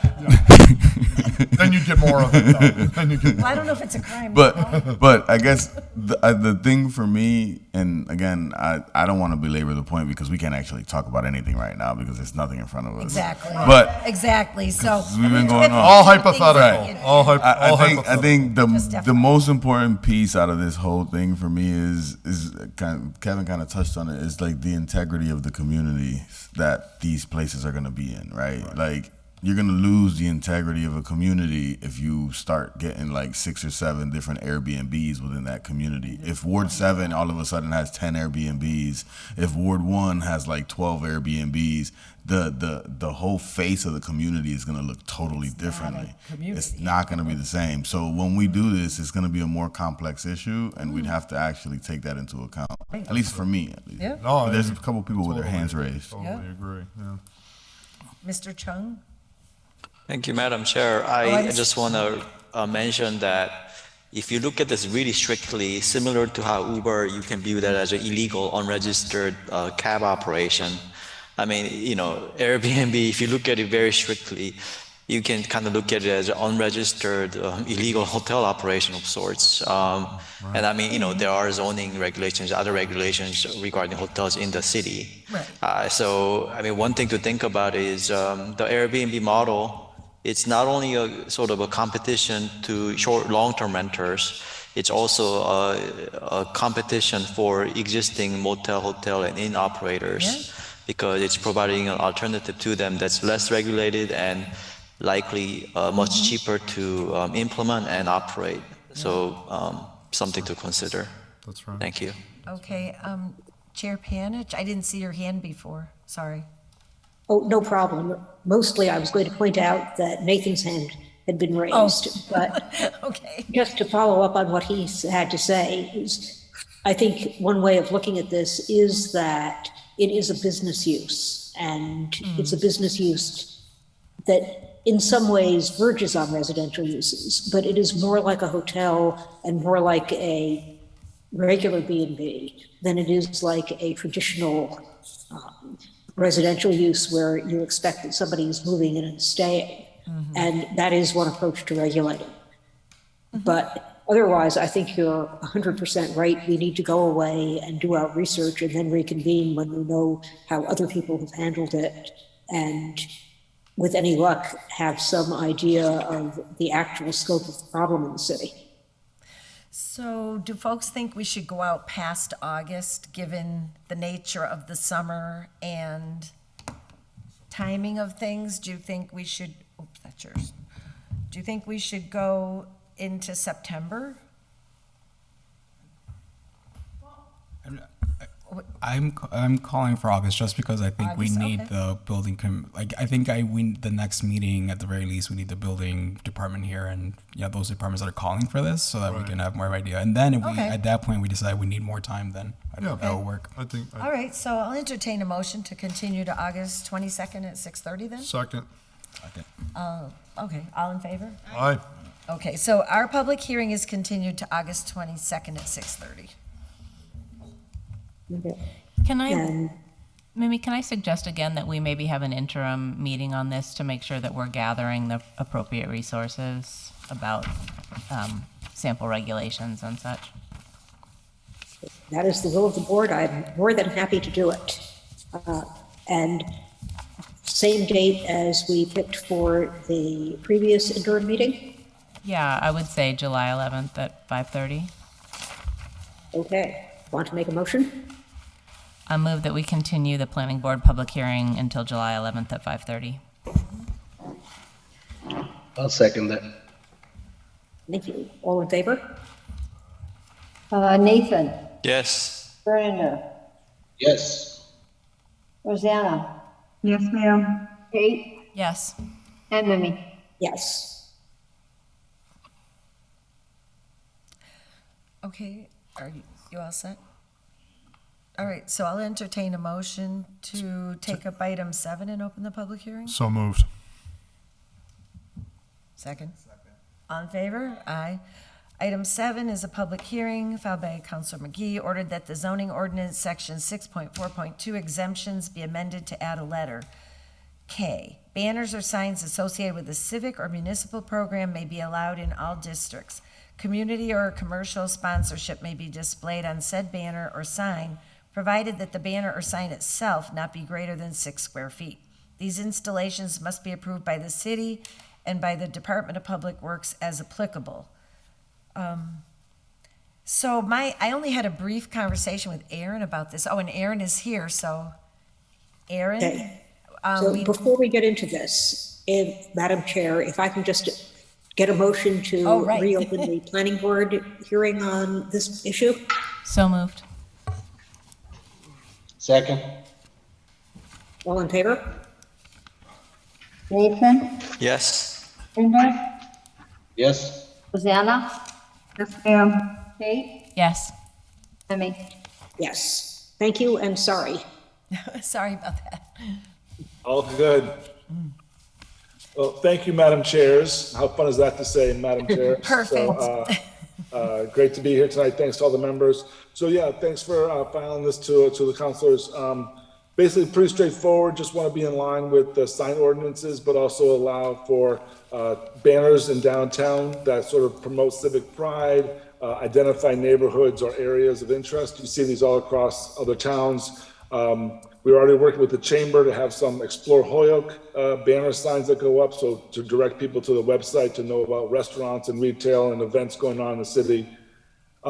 Eventually, though, things like there may be a sponsorship program through the chamber as they take over this kind of program, and so we want to make sure that if some businesses had their names on a banner, it didn't count as an off-sign premises, as an off-premises sign, or any kind of advertising, and so. We also want to make that clear. It's about, identifying districts, the Canal District, the Historic District, having banner signs up about activities that promote civics and promote things going on in the city, also around tourism. So just want to keep in line with the sign ordinance, which is always a little tricky to navigate. So I think we covered all the bases. And then this would basically be, permitted through the building department, which obviously is the seer of oversees the zoning and all that. So they'll be able to allow these signs to go through and get permitted.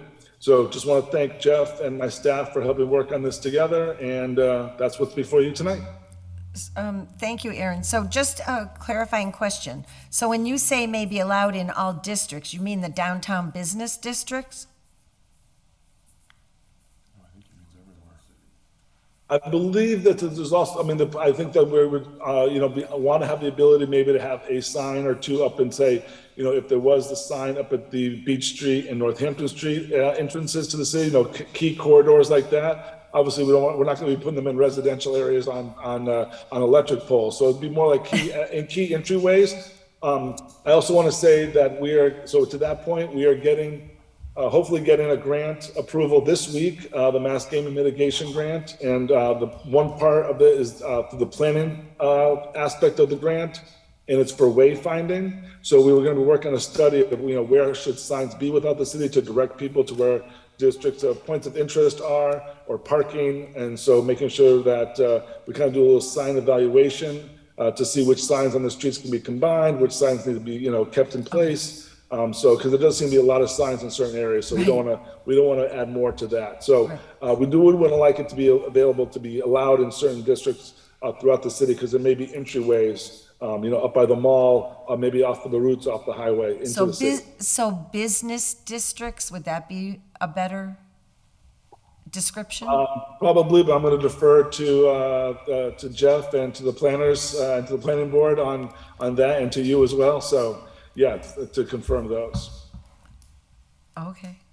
All commercial districts. Commercial and industrial districts, Aaron, I'm sorry, what was the Kate. question? I don't understand what I'm answering to.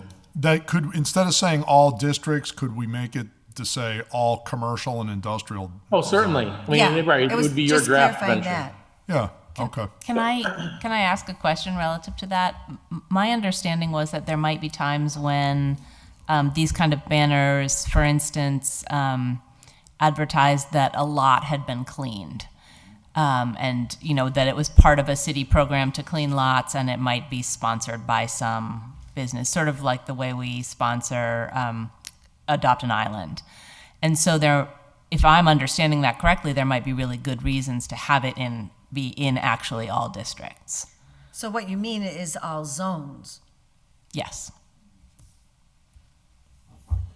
So how do we prevent, though, it being on the light poles on Blueberry Hill? We just hope that somebody says it's, or what, I mean, I don't know. Well, something, some other type of situation that, like, where we wouldn't want them. I get what you're saying, like, we cleaned up a lot that's a city-owned lot, perhaps, or maybe it's privately owned, and we're trying to get somebody to buy it downtown or wherever. That makes perfect sense, what you're saying. But I'm just wondering, like, do we need to throw the door totally wide open like that? As it's written now, and I'm interpreting, I'm not the writer of this order, but I'm interpreting. Sure. As it's written now, it says they must be approved by the city and by the Department of Public Works as applicable. I was going to make a friendly amendment to specify within the city, I think, because if I'm understanding correctly, I think there are perhaps 2 entities within the city that would need to, well, in addition to the Department of Public Works, which is obviously also within the city, but that there's going to be a department that's in charge of the civic or municipal program that it lists in the first line.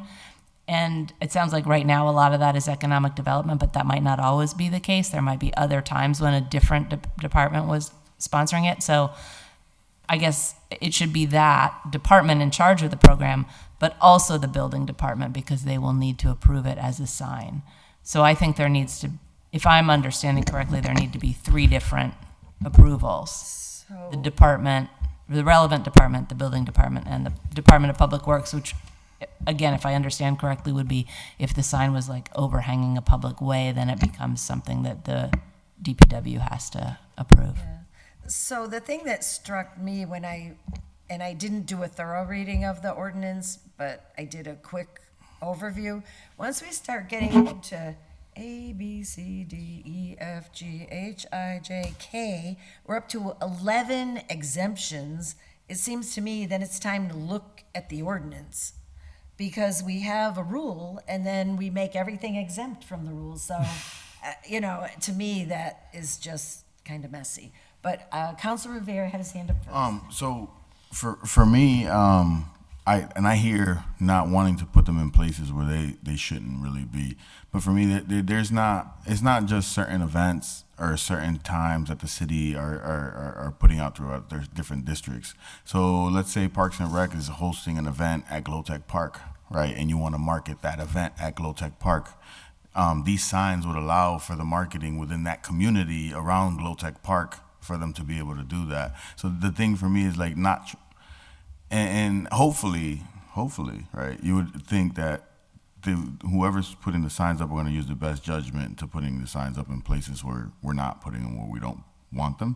But ideally, it's, in my mind, it would make sense to be able to have this ability to be able to, because it's only the city that is, from what I'm reading. Civic or municipal, I mean, it's very. I would assume that they would be temporary, because at the end of the day, we're doing a variety. You're right on that, but I wouldn't want to put a sign up forever that says the 150th, right, and then be there for 200 years. You get what I'm saying? Like, so ideally, I would say I hope that we're using our best judgment when we're putting these signs up and we're putting the wording up. But if we want to write something in, then I could see that too. That makes sense.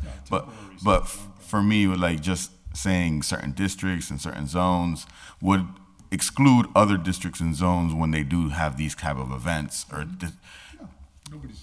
Little League Baseball probably has something, or somebody's probably doing something that they want to market in a certain community. To be able to do that, this kind of helps out with that. Councilor Maldonado-Velez. Thank you, Madam Chair. Sort of following what you were saying, there's a lot of letters under the exception. So at what point, like you said, do we take a step back and just look at the whole ordinance? But I'm looking at the 642 exceptions. The way it reads is that the following should not be considered signs within the context of this ordinance. So just thinking of this language, I know it's not the legal language in front of us, but just looking at the order itself, the way I see it is like K should just be banners or signs associated with a civic or municipal program. That would fall properly underneath our 642 ordinance language. And then the other part that's almost like if we wanted to do an L, signs that are approved by the city and by the Department of Public Works. It's almost like it can be in its own separate thing as well. With that said, I know this is only the first time and we're going to bring it up again. But I think we should look at these exceptions because A through K, it does get a little out of hand. And like at what point it opens up a lot more questions than it answers as to like what signs are allowed in our city. And for who? And for who? Councilor Jordan. Yeah, and maybe we do agree with both of what the past speakers both said. In addition, I would just add on the point about temporary, you know, if we're going to have residential ones, perhaps they're temporary for these different events, celebrating a baseball event or a lot that got cleaned up. Maybe it's sign is allowed in residential for 2 weeks as a temporary sign or something, or, you know, whatever. But what I would be concerned about is permanent signs, you know, that all of a sudden, you know, I'm Joe's Restaurant and I donated $200 to the city, so I get a sign in Fairfield Avenue for life, you know, on the median or whatever. I don't know, you know, sometimes neighbors may not like that, you know, they might find that tacky. You know, and what we have to do is write these things in a way that they're not just for limited situations, but when you're drafting an ordinance, it's for all time, theoretically at least. So you have to look at how people could potentially use this and say, gee, hey, we can put any government civic sponsored sign anywhere with no limitation in all zones forever. And, you know, somebody could say, well, I think it's a great idea because we're raising money to help, you know, fill in the blank program. And now you've got signs everywhere littering streets, you know, in all these different areas. So in commercial, if it's limited and it has city approval and it's, you know, a welcome to Holyoke type of thing, that makes perfect sense. And again, I think in the business zones or industrial zones, there's more tolerance for these things because it's sort of expected. But when you start getting in people's neighborhoods and stuff, I like to protect the neighborhoods to keep them as pristine as you possibly can for the residents, you know, that don't like clutter and they want to keep their neighborhoods nice and, you know, not. But again, if there's an event or something like that, people have no problem with that. You know, people put up a tag sale sign or a garage sale or something of that nature. No, but they expect these things to be removed at a certain period of time afterwards, and the same with an event. So I think we should just add. I think we're all saying the same thing and being reasonable, but just putting some of these protections in place for residential zones. Yeah. Thank you. And thank you. And I would just add in, this is very, very broad because it says associated with a civic or municipal program. I'm very comfortable with the municipal program being sponsored and authorized in the municipality, but who's going to pick and choose which civic organizations I guess the city can or will be able to do this? So I don't know. I just think it needs a little bit more clarity and a little bit more definition.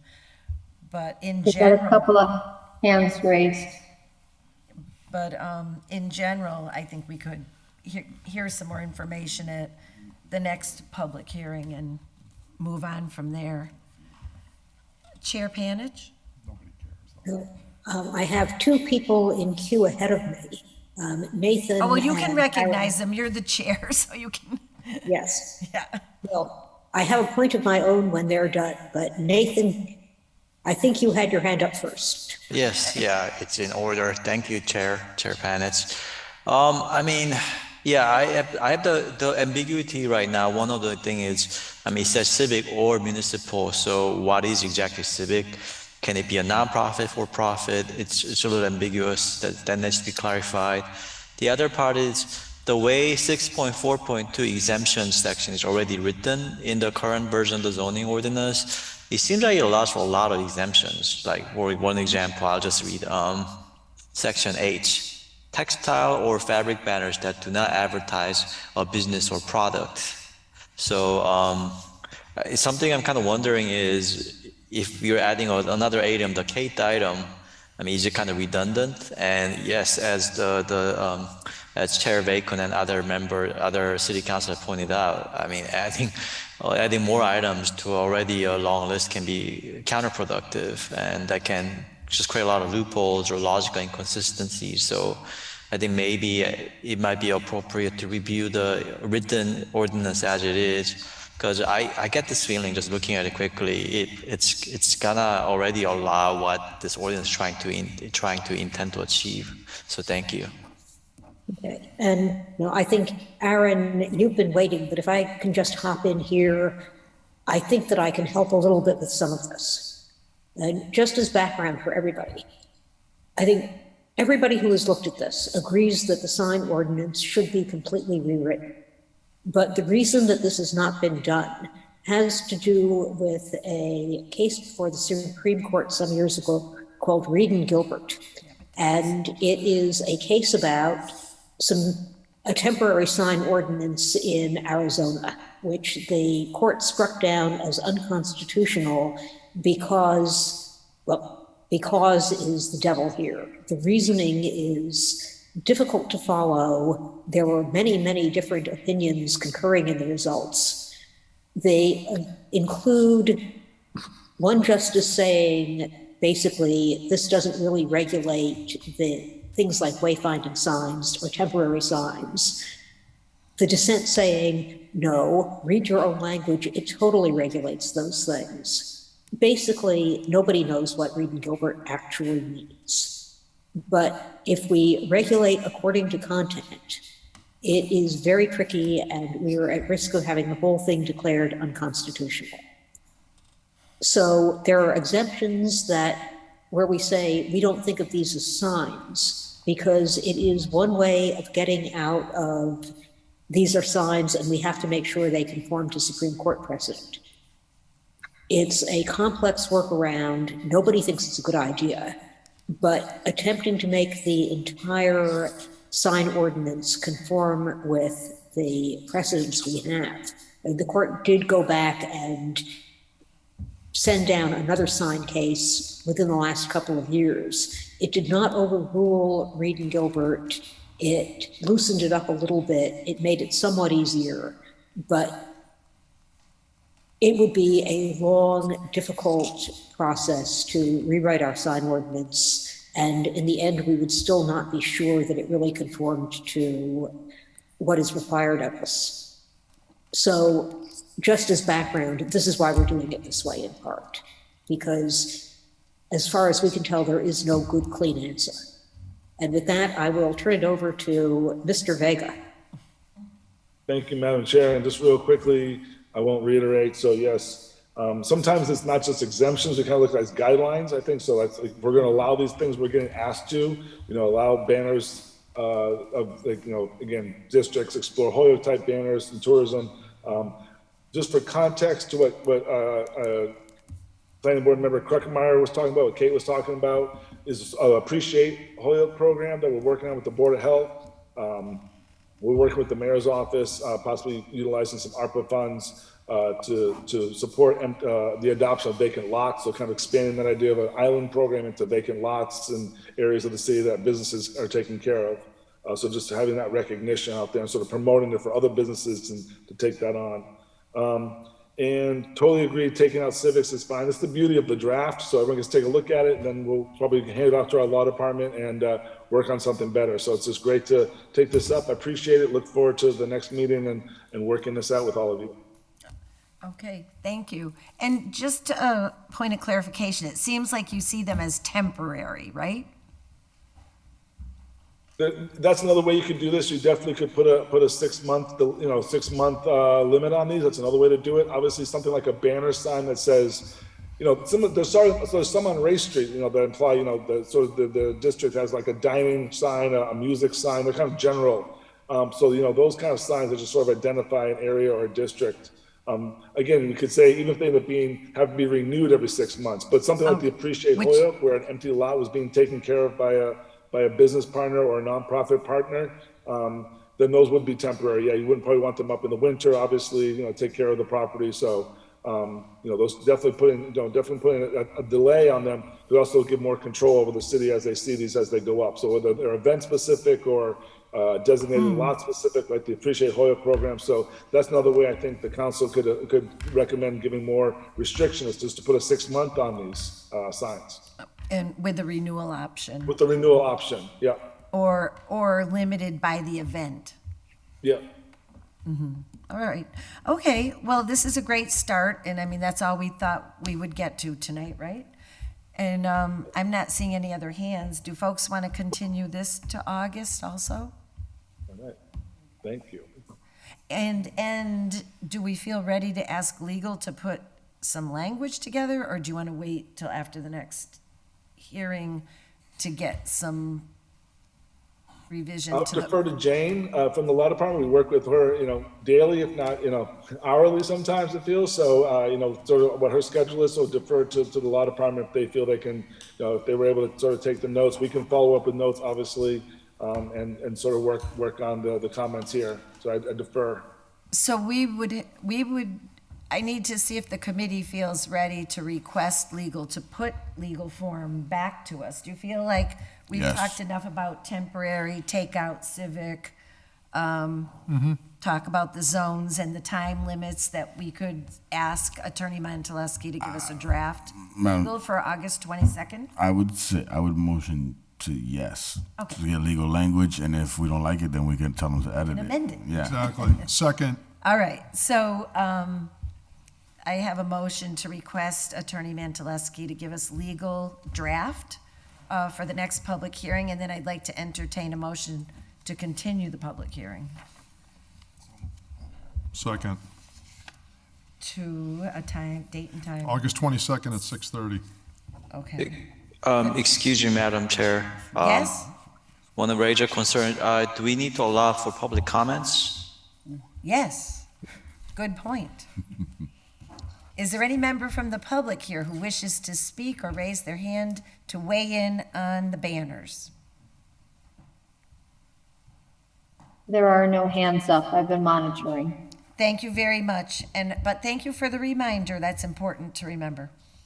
So now, I renew the motion. Okay. To go to August 22nd at 6:30. and do I have a second? Second. All in favor? Second. Aye. So our public hearing is continued to August 22nd at 6:30. Okay, I too would entertain a motion to continue our public hearing to the 22nd at 6:30. So moved. I'll move the motion. Thank you. Is there a second? Second. I'll second it. Sorry, Rosanna. Go ahead. Okay. All in favor? Nathan, Yes. Rosanna, Yes, ma'am. Berninder, Yes. Kate, Yes. and Mimi. Yes. Okay, I entertain a motion to take up item 8 and reopen the public hearing. So moved. All in favor? Aye. Aye. So the public hearing is ordered that the zoning ordinance, section 7.8, wireless telecommunication facilities and antennas be amended to include small wireless facilities.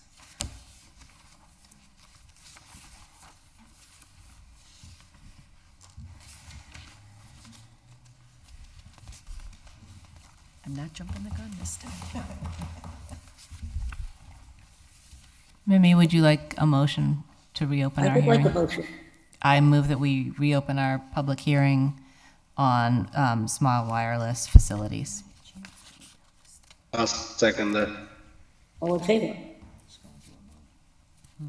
By roll call vote, Nathan, Yes. Berninder, Yes. Rosanna, Yes, ma'am. Kate, Yes. and Mimi. Yes.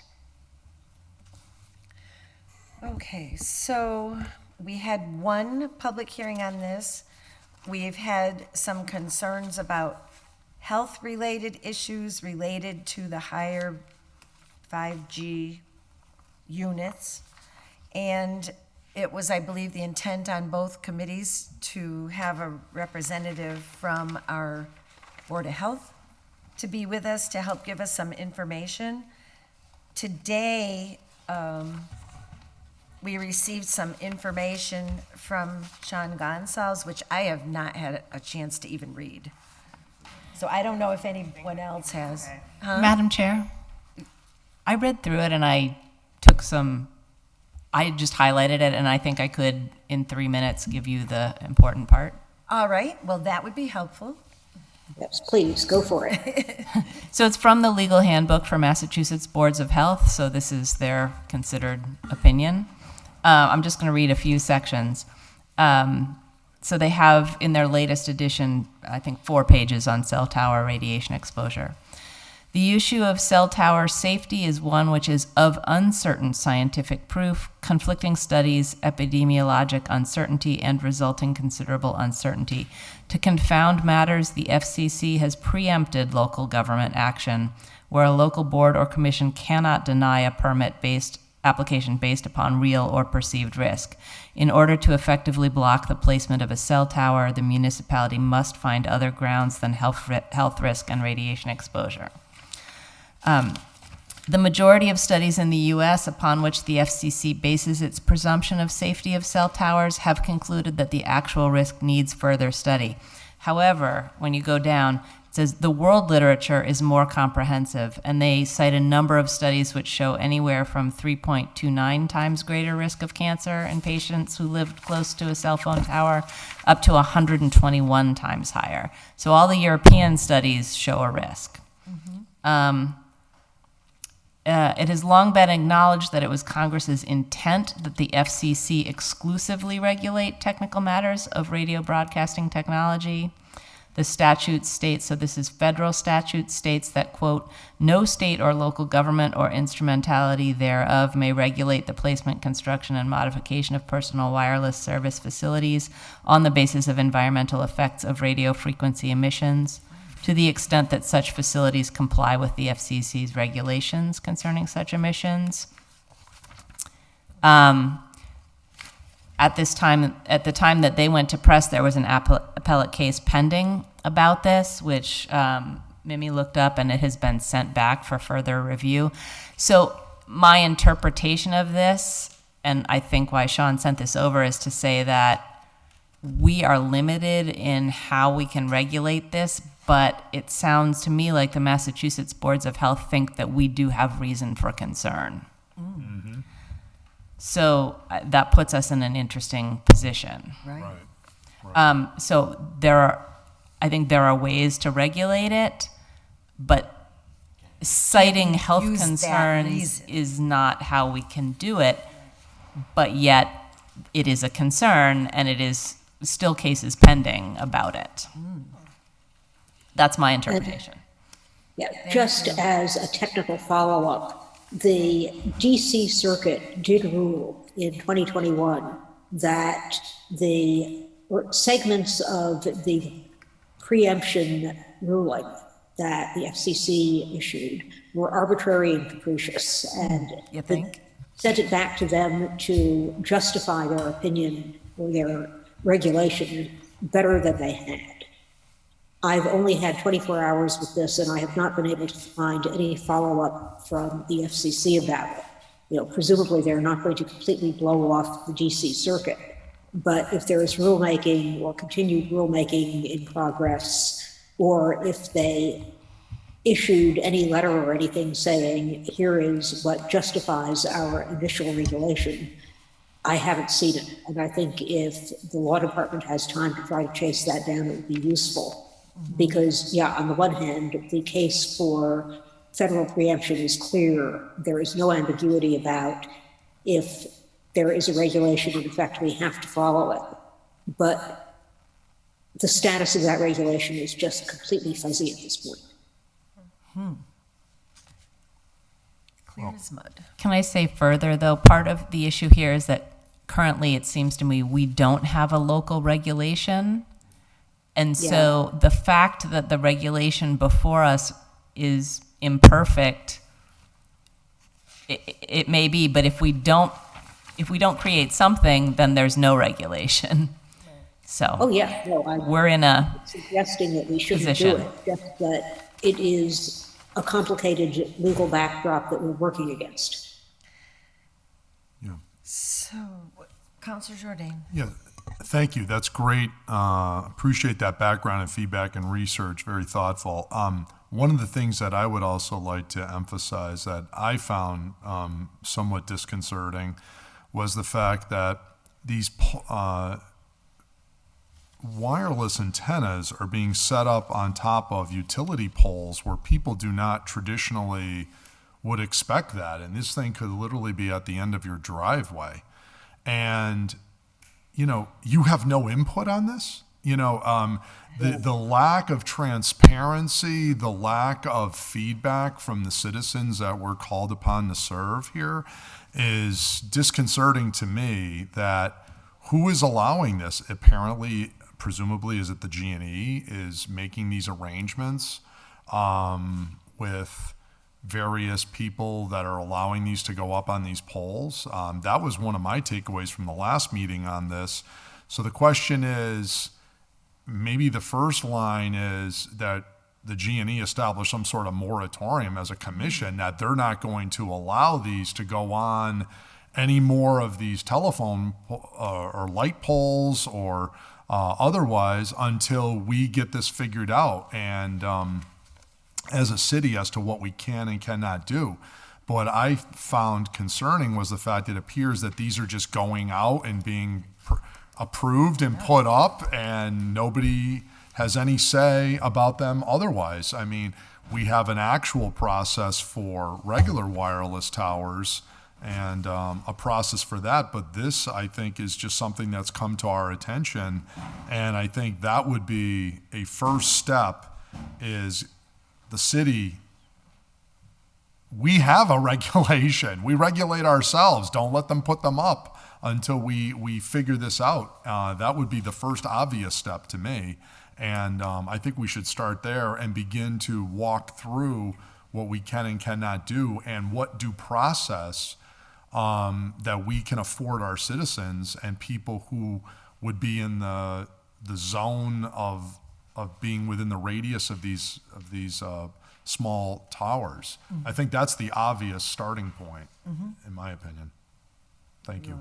I'm all set. Thank you. So what I'd like to do is ask Attorney Mantaleski to look into that question that was raised earlier. And I would also like to know and understand, I'm hearing that through FCC, we can't use those health concerns as a reason to regulate the location of the towers. But it isn't clear to me that we're required to allow the small wireless facilities at all.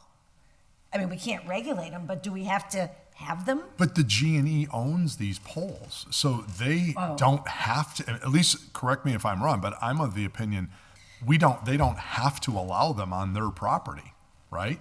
So the question is, right, so I think we need a representative from the G&E, which seems to be where these are going, right? So I think we should get feedback from them in this process. Right, but also to know, if we didn't have them at all, then we don't have to worry about what basis we're using to regulate them. But I mean, there may be a compelling argument that we need them. Right. But in talking with HG&E and not using that as a reason, could we still not come up with some structure that doesn't have these at the end of somebody's driveway for some other reason? Real quick, I'm sorry. And I mean, we're just speaking in the context of a municipally kind of owned entity, right? But like, there's private businesses that they put them on the top of their buildings too, or a church puts them on the top of the church. Like, we can't control that. We wouldn't be. There's a lot of those are regulated and have to get permits to have those. These are for small. This is the small. That's what I'm talking about, the small ones. So like, if you go down the street here on top of, what's it called, the chicken place on High Street, they have one on top of there. It's a small one. Well, if it meets the, Well, I think they're just happening, sort of So that's like what I'm the saying. short-term rental. So I guess what I'm saying, it sounds like if someone has a private property and they want to put one up, the law says if we're going to say because of health reasons they can't have it, they can technically do that. Right, but it's not clear, and that's what I'd like Attorney Mantaleski to look into. Do we have to do them at all? Well, You know what I mean? We can't regulate them based on this or that, but do we have to have them at all? so you're saying regulate even on private properties?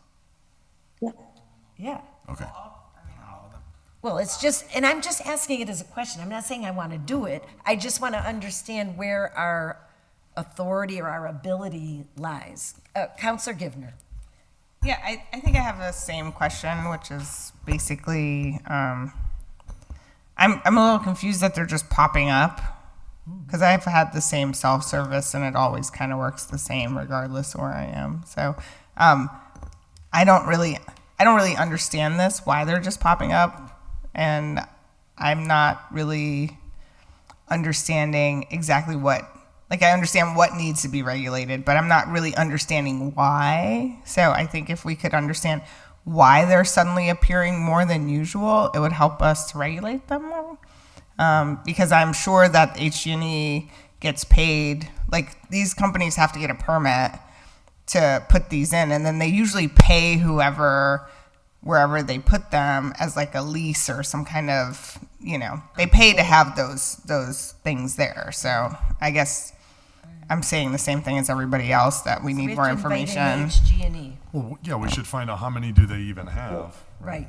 Meanwhile, if I may, Nathan, who's been trying to get our attention.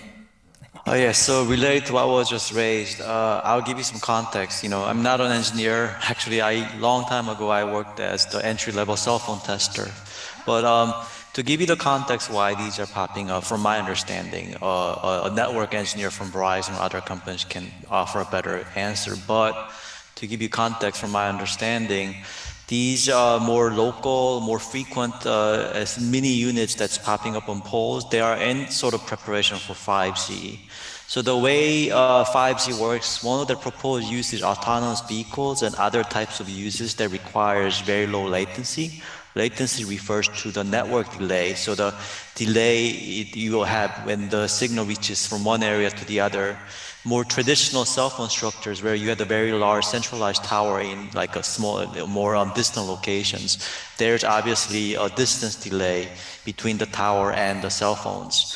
If you are placing these cell phones, if you're placing these towers more densely, more closely together, you have less latency or delay between each tower and the cell phone unit.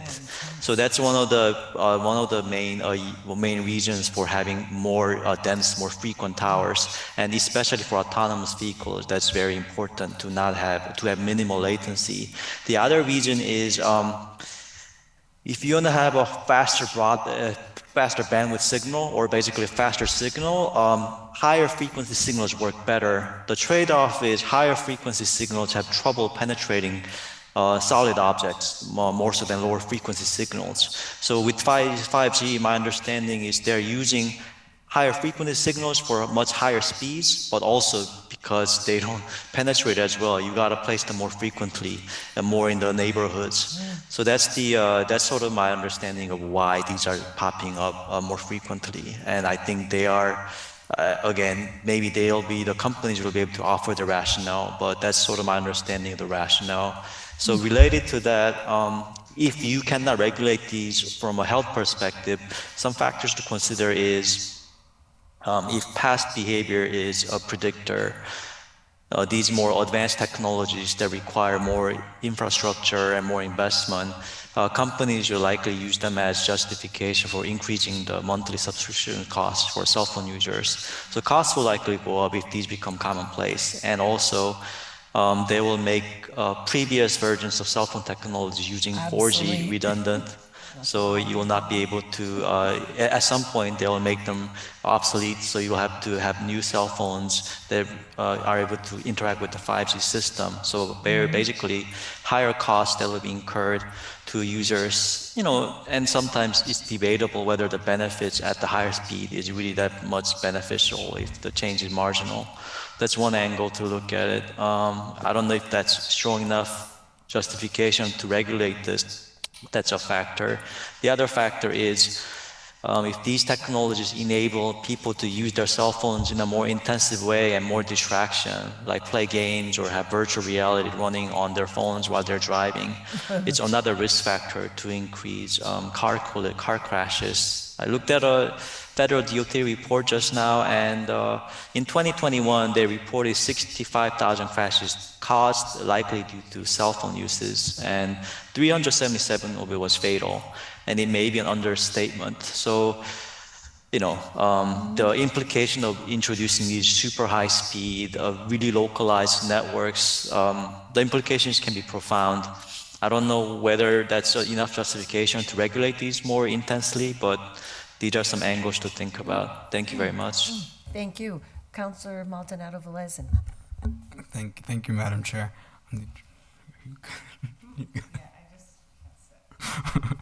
And thank you, Nathan, for that, because you said a lot of what I was thinking in way better words and research. I'm in the generation where from the time I was born, new technology started popping up, and every time there's a new technology, there's this new, look at that, this new sort of like radiation fear, and 30 years later, still here. I do appreciate with the example that's here. I go back to the battery storage units, which is abandoned, and just what happens when this technology does come obsolete. What's gonna happen? Because we have these pop up all over the city on poles, and now there's this other technology that's gonna come after, as we know is gonna come. What's gonna happen with these items that we have up on the poles? So that's my thing. I'm not if the evidence is there that shows that this is, in the tangible evidence saying that this is not good for the public, definitely take a step back. But I also, we like to we like to have the virtual option. We like to connect each other over phones. The technology needs to get better as society advances more and there's more connections. And I think another point, following along with having more, towers spread out, it also helps if there is a natural disaster or something in one cell tower, all of a sudden the whole community can't have cell access, versus if these smaller towers, it decentralizes a little bit, so it's the effect and the impact is much less. But I hear everyone's point, so again, if the public health concern is there, is tangible, it's real, then we can go for it. But also, hey, this is technology. This is the world we're in, and we want to go faster. Thank you, Councilor Givner. I just wanted to comment on something that Councilor Maldonado-Velez just said, which is what happens to the old technology. As we all know, there are plenty of Verizon wires hanging around our neighborhoods that are no longer in use. So, and this is a totally separate discussion or order, but how do we get Verizon to take some accountability for all the miles of wires that they have up that they're not using, that run through our yards, while they're all, while companies are trying to put up these new towers everywhere that are obviously replacing our old technology. Thank you. Before and I'll recognize you in just a minute, I just want to make sure that I enter into the public hearing the document dated May 23rd submitted to us, item 8, small wireless facilities, that was referenced and provided to us, I believe, by Sean Gonsalves.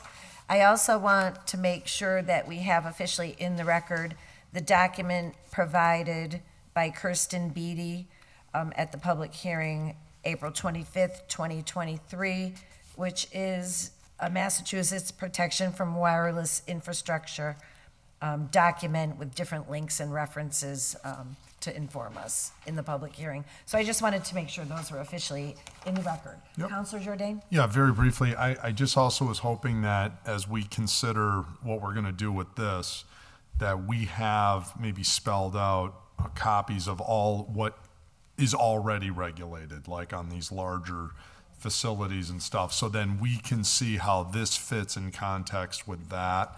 I think that would be helpful for the next meeting, because then we can see where the gaps are in terms of coverage, and also to have citizen feedback when these things are going up. I just want to make sure that we create a level of due process for the citizens, that they feel that they've been heard and their issues are concerned. Sometimes I worry that we're so focused on meeting the needs of these large corporations that, you know, if you're just 3 or 4 neighbors or whatever on a street, who cares about you? Well, they have property rights too. And they should be allowed to be considered and heard as well. So, you know, I want to just make sure everybody feels like they've had an opportunity to be heard and feel this is a fair process and have an opportunity to raise their concerns. Right. Thank you. Thank you. Counselor Bacon, I know that Kate has her hand up, but also I was. I don't know if you can see the attendees. I can. I was going to recognize Kate Kruckmeyer. Yeah. Yeah, thanks. We do have in ordinance, there's a whole section 7, the existing 7.8 section is about wireless telecommunication facilities and antennas, just to mention that. But going back to the proposed language that we have in front of us, which is a complete draft and not something that the planning board is, I think, on record about, with an opinion about. One thing that I just wanted to point out, though, that there are included in that definitions of what would count as abandoned in the case of these, which would be not in use for 270 consecutive days, and that after it's been determined to be abandoned, it would be removed by the facility owner within 90 days at the owner's expense. When we were looking at the proposed language previously about the BESS units, we had built in having them have to put down surety so that that could be used if they didn't take it down themselves, that the city would have money to take it down. So I think we might want to think about beefing, if we're going to use this language, beefing it up in that way. It's one of the ways in which I think that as much as we're all really concerned about this practice, actually having an ordinance on the books would be helpful. Even if we're not able to ban them, we might have a lot more opportunities for making sure things are cleaned up in the ways that people are mentioning are very important. Okay, thank you. Kirsten Beatty, I'm sorry, I didn't see your hand up there. I hope it wasn't up there too long. Mm-hmm. So Kirsten, you're a member of the public, and so I'd open it up to hear from members of the public relative to this matter. All right, I'm just trying to add in who I am. Sure. Can you hear me? Yes. Yeah? Okay, so a few things. I'd like to ask if it is possible to right now put up a moratorium. It's possible. I mean, it's possible for us to request it to the city council. Legally, I guess I would defer to our law department to see if we could stop any, in the moment, any additions. I'm not sure. Oh, okay. So I did check this out, but I can hand that information that I put together for people to look at on their own. However, yeah? We have your document that's dated April 25th that I just made a part of the official record of the public hearing. Is that the one you're referring to? No, actually, I was trying to update the old ordinance. And in updating the old ordinance, I spent a lot of time reviewing the law. So I put together the information, and it looks like, according to the FCC, you can't do anything. According to the courts, the FCC can't tell you that you can't do anything if it's already in the federal law. Okay. So the FCC has talked about moratoriums, and in their opinion, you can have a moratorium under certain conditions, and the conditions include for public health, and other reasons.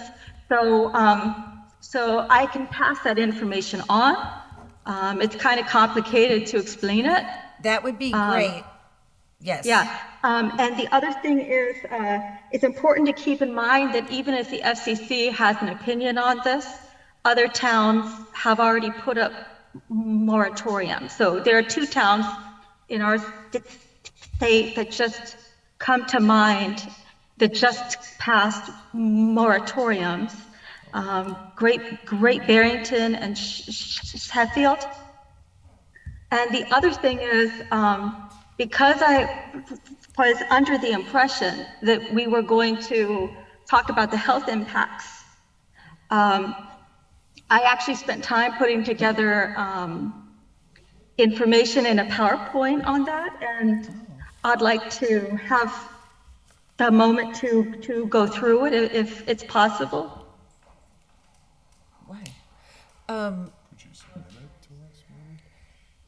How long is it? I can just briefly pass through it. Okay. Then I can hand it in for people to look at. Okay. Jeffrey, can you let her share her screen? She should be all set. Thank you. Okay. All right. So hold on. I'll just pull it up. I have to make this a small view. We will be continuing this, so there will be other opportunity.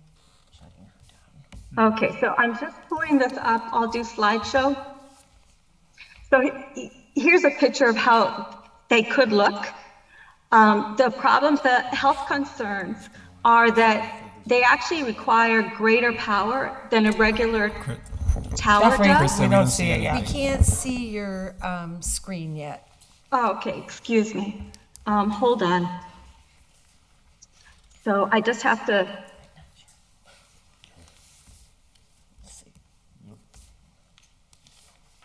Okay, can you view the screen? Is it coming up to you? We see your desktop. I can see. Okay, so I'll pull it It's up. small. Slideshow. Now we can. Now we're good. Oh, okay. So here you actually have a picture of 2 small cell towers, right? Yes. All right. So the problem is that they can actually use greater power than a large tower, so that they're more powerful and they're right by your home. They also can use high frequencies called millimeter waves or sub-millimeter waves that are problematic. There are reports of other people becoming ill. So in Pittsfield, the Pittsfield Board of Health actually required, so even though you aren't allowed to apparently to refuse them on the basis of health, after they're up, the Board of Health required that a tower be pulled down, and it's in court. So the idea is that after you're harmed, you're able to bring it to court. And then, of course, the other issue is that there have been court cases against the FCC in that they haven't protected public health and they haven't protected the environment. And in terms of deployment, we could potentially have 30 to 60 small cells per square mile. And that would only be from a single carrier. How quickly, even though it isn't talked about a lot, the wireless is using all the waves in the non-ionizing radiation. And the research is from the National Toxicology Program in the USA that that it leads to cancers or precancerous lesions, to DNA damage in the brain, and to heart damage. And the heart damage cause is the kind of heart damage that you might not know exists because it's a tumor in your heart. Okay, So Kirsten, you we're not can't going to be tell. able to get into real depth here, so if you can kind of make the Yeah. main points. Yeah. So, Thanks. so a few of the problems that have been connected to it include the ones on the screen, so headache, irritability. It's important that it impacts the mood of people. And also, there's a lot of the research is on oxidative stress, on damage to DNA, and the oxidative stress is important because it can lead to all kinds of problems in people. It isn't just that every person will get cancer, they can get any problem. Okay, so if you can send that over to us, we'll be able to look at it in more detail between now and the next public hearing, okay? Oh, okay, and just quickly to conclude, if they use the millimeter waves that I believe they're already using, then those actually impact the skin. So even though they impact the skin, that actually causes heating in the skin, and it can also impact the whole body because because it's a large organ that is attached to our brain and to the nerves. Okay, all right, so All if, right. if you can send that whole slide panel over to Jeffrey, he'll be able to share it with the planning board and the members of this committee, okay? And so just for the record, we're accepting this into the public record as a resource relative to the small cell towers, okay? Okay. Thank you, and I hope you weren't sitting there too long with your hand up before I realized you were there. I have a quick question. How can the ordinance, how can I be involved in prepping the ordinance? Do I contact the mayor or who do I contact? Okay, so we're in the process right now through this public hearing process of taking in information from you and others who want to submit it to us. Then we will be collaborating with our Board of Health, the Planning Board, our legal department to put all the information together and try to craft an ordinance that's going to take into consideration the technical needs that people are putting forth and balance it with the health concerns, health and safety concerns that are also being brought forth. So it's our job as the Ordinance Committee to craft the ordinance to bring to the City Council, and we work in a joint public hearing with the Planning Board, who informs and also makes a recommendation relative to the language, taking all those things into consideration before we make a recommendation to the City Council. Oh, okay. Okay? Great. Yep. And so we can accept samples, we can accept drafts, we can look at anything people want to send over to us. Oh, okay, great then. Okay? Yep. All right, well, thank you very much. So what I'd like to do, I think, I'm not seeing any other hands. Any other member of the public who wishes to speak on the small cell towers? Not hearing any, not seeing any. not seeing any other hands, I'd like to entertain a motion to continue this. Where does the committee want to go with this? I have Nathan who just raised his hand. Oh, Well, I mean, know. before we close, I know. well, I just want the quick things, quickly reading at the draft ordinance version 2.5. The way it's written, it seems kind of ambiguous that it seems that you can extend the height of the facilities indefinitely, because you can just keep stacking on it, but I might be reading it incorrectly. And, well, you know, if you're gonna continue it, I'm not gonna raise any more Yes. concerns. So thank you, Yes. and, yeah, thanks. Thank you. I think we need more information and the other Definitely. thing that we discussed, all the great points everyone made. So I make a motion to continue to August 22nd at 6:30. Second. All in favor? Aye. Okay, well, I would make a motion to continue to August 22nd at 6:30, or rather, I would entertain a motion if someone would like to make it. I'm happy to make that motion. I'm just, between now and then, can I just ask ordinance, are you asking, did you ask legal to look into the status of current lawsuits, or what are our requests so that we're better in the prepared? context of the public hearing, we put a couple of questions to Attorney Mantaleski relative to that. Attorney Mantaleski, do you feel like you have your handle on what you can look at in between now and August 22nd, or do you need some more specifics from us before we vote on continuing the hearing?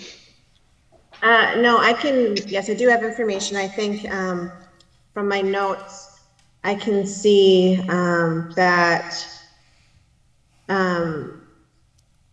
there was a court case regarding some preemption that we're going to look into and make sure that Councilor Jordan's issue regarding, citing, although we can't prohibit them, do we have to allow them? Do we have to allow them anywhere at all? So I think I have my marching orders at this point, and I think I can prepare enough by the August meeting to have some information for both the planning board and city council. Thank you. And could you also look into the Great Barrington, and I think it was Sheffield moratoriums? Yeah, get copies of those. That would be. Will do. Yeah. Thank you. My other question, Madam Chair, is were you asking for HG&E to come back in to talk about the light poles? Yes, because that'll be better coming from you than from us. Oh, sure. I think they came in initially and explained to us why they're wanted. But I do think we need them to come back to talk to us about the frequency of the placement, the intensity of, you know what I mean? I just don't think we have enough information. So, Jeffrey, if you could extend an invitation to HG&E for the August 22nd meeting, that would be great. Anything else? That said, I'll make a motion that we continue our public hearing So did we to vote on continuing? August Yes, we already 22nd. did. Yeah, we were just waiting At for them to 6:30. take Thank their vote. you. Okay. Is there a second? I'll second it. All in favor? I roll call vote, Nathan, Yes. Gernander, Rosanna, Yes, ma'am. Yes. gotcha, Gernander, Kate? Yes. And Mimi. Yes. Okay. Thank you all very much. Thank you, Planning Board. We'll meet again soon. Yes, we will, with more information. Yes. All right. Have a good evening. Wait, sorry, Madam Chair, Chair Panitch, do we need to make a motion to adjourn, or is it not necessary? No, we adjourned before we came over here. Got it. Thank you. Thank you very much. Have a good night.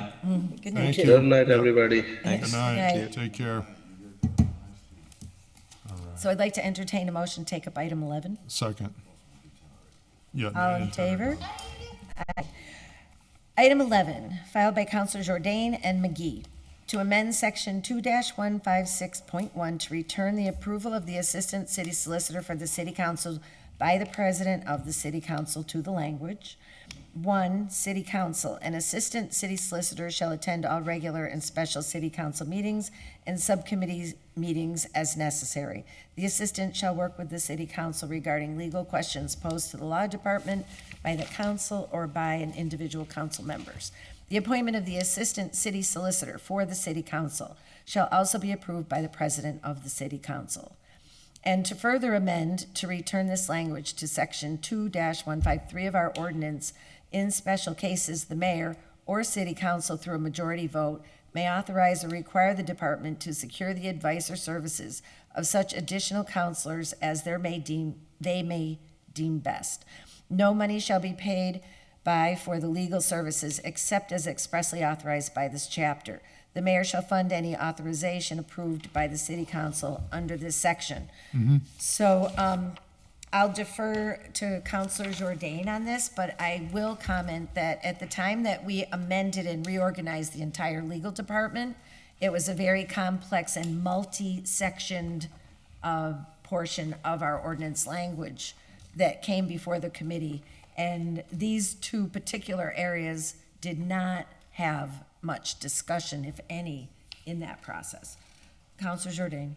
Yeah, basically, these were already in the ordinances previously, and they somehow in the final draft or whatever that ultimately was adopted, some of these changes were made, and I don't think those were realized. So in talking with the council president, we wanted to restore some of this language that was back in there. So that's basically to put it back the way it was in certain respects. Obviously, a number of other changes were made, but effectively, the president of the council had say over an input over the appointment of the assistant city solicitor for the city council. So we would like to have that restored. And then this notion of, the council being able to get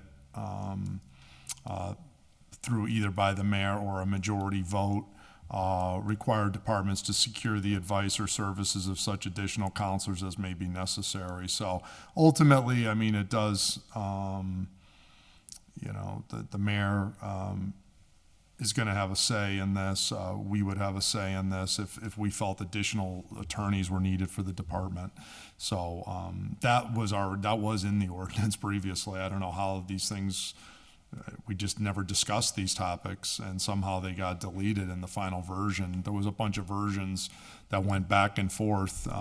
Apparently, Scrivener's error. I don't know what else to call it, but that's what occurred. So the intention is to put these back the way they were in these two respects.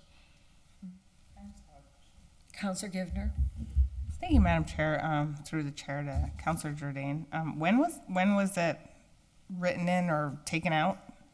It was taken out last year. When they were put in, I want to say it was around ballpark 2013, maybe 2014, I think is when they went in.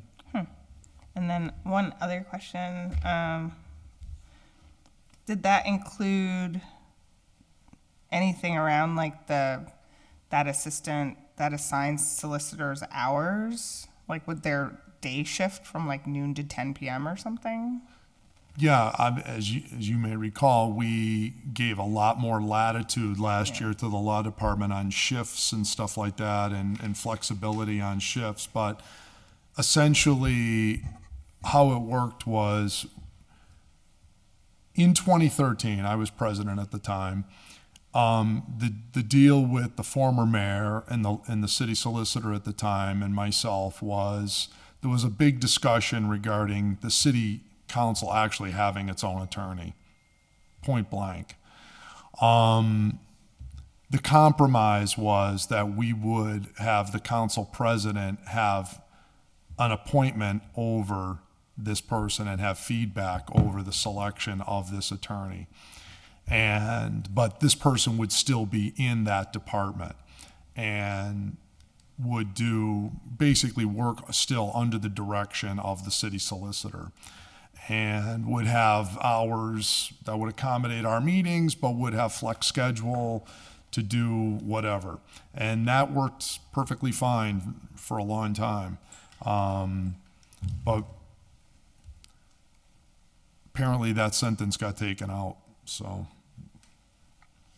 So we're really just trying to restore that language, because Correct. from the perspective of the committee, we didn't ever really discuss it, and so we didn't Yeah. have an intention I think that's to how, change it. I think that's how that really got, I think that's perhaps how it got by, because there was no discussion last year on certainly that topic. That would have generated some conversation, I'm sure. Attorney Mantaleski wishes to be heard. Oh, yeah. Counsel Rivera? So, from understanding correctly, and I don't want to repeat what Coco's Counselor Givner said, is at one time this got put in and then it got taken out, and then now we're trying to put it back in, and then it's for the sake of us having, it's not literally having our own council, but it's a feeling of having some say so of being able to incorporate. Yeah. I could see the value and the point in that. The only thing for me is like process, right? Will it, like, how does that look? Like does the president sit down with the mayor to say, oh, I approve the person that you want to hire? Or is it like the way it is when we do, when we got like, what do you call them? When we, commissioners. Yeah. They recommend that the mayor picks them and they come to us and we have to sign off. Right. But so it wasn't really a matter of the president deciding who the city solicitor and the mayor would hire. It was a matter of the president being able to say whether the assigned assistant to the city council was acceptable to the council. So it's not a hiring authority. It's not a hiring authority question. It's just a matter of fit with the role for the council, where the president had. Right. Basically how it was envisioned with Mayor Morse, I want to say it was Kara, I believe she was solicitor at the time, and myself. The deal was that they would essentially recommend or bring forward who this person was going to be, and I would say, yep, that makes sense, and it would for this particular position, and you kind of had a veto power over it, I suppose, theoretically. But it wasn't that I was going out and finding my own lawyer and all of that. And this person wasn't like only answered to the president. No, it stayed inside the law department, worked for the law department. I'm just asking to see like how different is, and I know other than the fact that the president is involved in that process, how different would their role be than what it is now? Theoretically, their role, I think it could work very similarly, and we've always worked very closely with our city law department attorney for the council. And of course, before we ever got to this stage, we never really had a designated person. It was one of the reforms that I put in to give this council, again, one of the things I've said it, and some people don't like this, but I've found it based on my years of experience here, that we have an independence problem with the law department. It has nothing to do with the present company or anything like that. It's structural. You have a department I get it. that is exclusively picked by the mayor. Their pay is set by their mayor. Their benefits are set by the mayor. We don't technically Everything under the supervise mayor. them. We don't technically supervise or do any other stuff. Correct. So exactly. I get so, that piece. Yeah. So this was put in there for the purpose of giving the council president input as to who the designated person is for the council. So and again, I'm asking because when we hear when I hear designated person for the council, but yet I see three different lawyers coming in for different issues, it makes me feel like if we had a designated person, that means that one person would come in for all those issues. It could be, but it doesn't have to be that way. And the way that they're working it now with taking up different areas is perfectly fine. But there is supposed to be a designated person for the council. In fact, I believe that's still actually in the ordinance. That we have a go-to person. We have a go-to person. So if it's in the ordinance, then we should technically fix it then, right? Well, that's good. I like the fact we have an actual go-to person, but the point is, the council president had input into that person, and that somehow came out in the last rewrite. And I'm not sure how that happened, but nevertheless, it did. All right. Thank you for that. It's just that some background on the whole piece, just so that what I don't want to do is put another layer on top of layers, right? No. And if that's the case, then I probably wouldn't be in agreement with it. But at the end of the day, if it is the idea that we have a quote unquote independent council that's still not really independent, but the idea is that they function independently, and if they need to go get another opinion or something from someone else, they kind of can. Well, we want to, and that's a discussion we're having, that I think we do need to have access to independent counsel. I'm continuing to have those conversations with the mayor and the law department and the council president. That's obviously, we had an order on that. That's, I think, currently tabled, actually. The mayor is supportive of the concept. The question is, how do we actually operationalize it? So, it's... All right, then. That's perfect. Thank you. Okay. Does the committee want to hear from Attorney Mantleski? Of course, whatever Attorney Jane has to Mantleski, say. I see your hand. Thank you.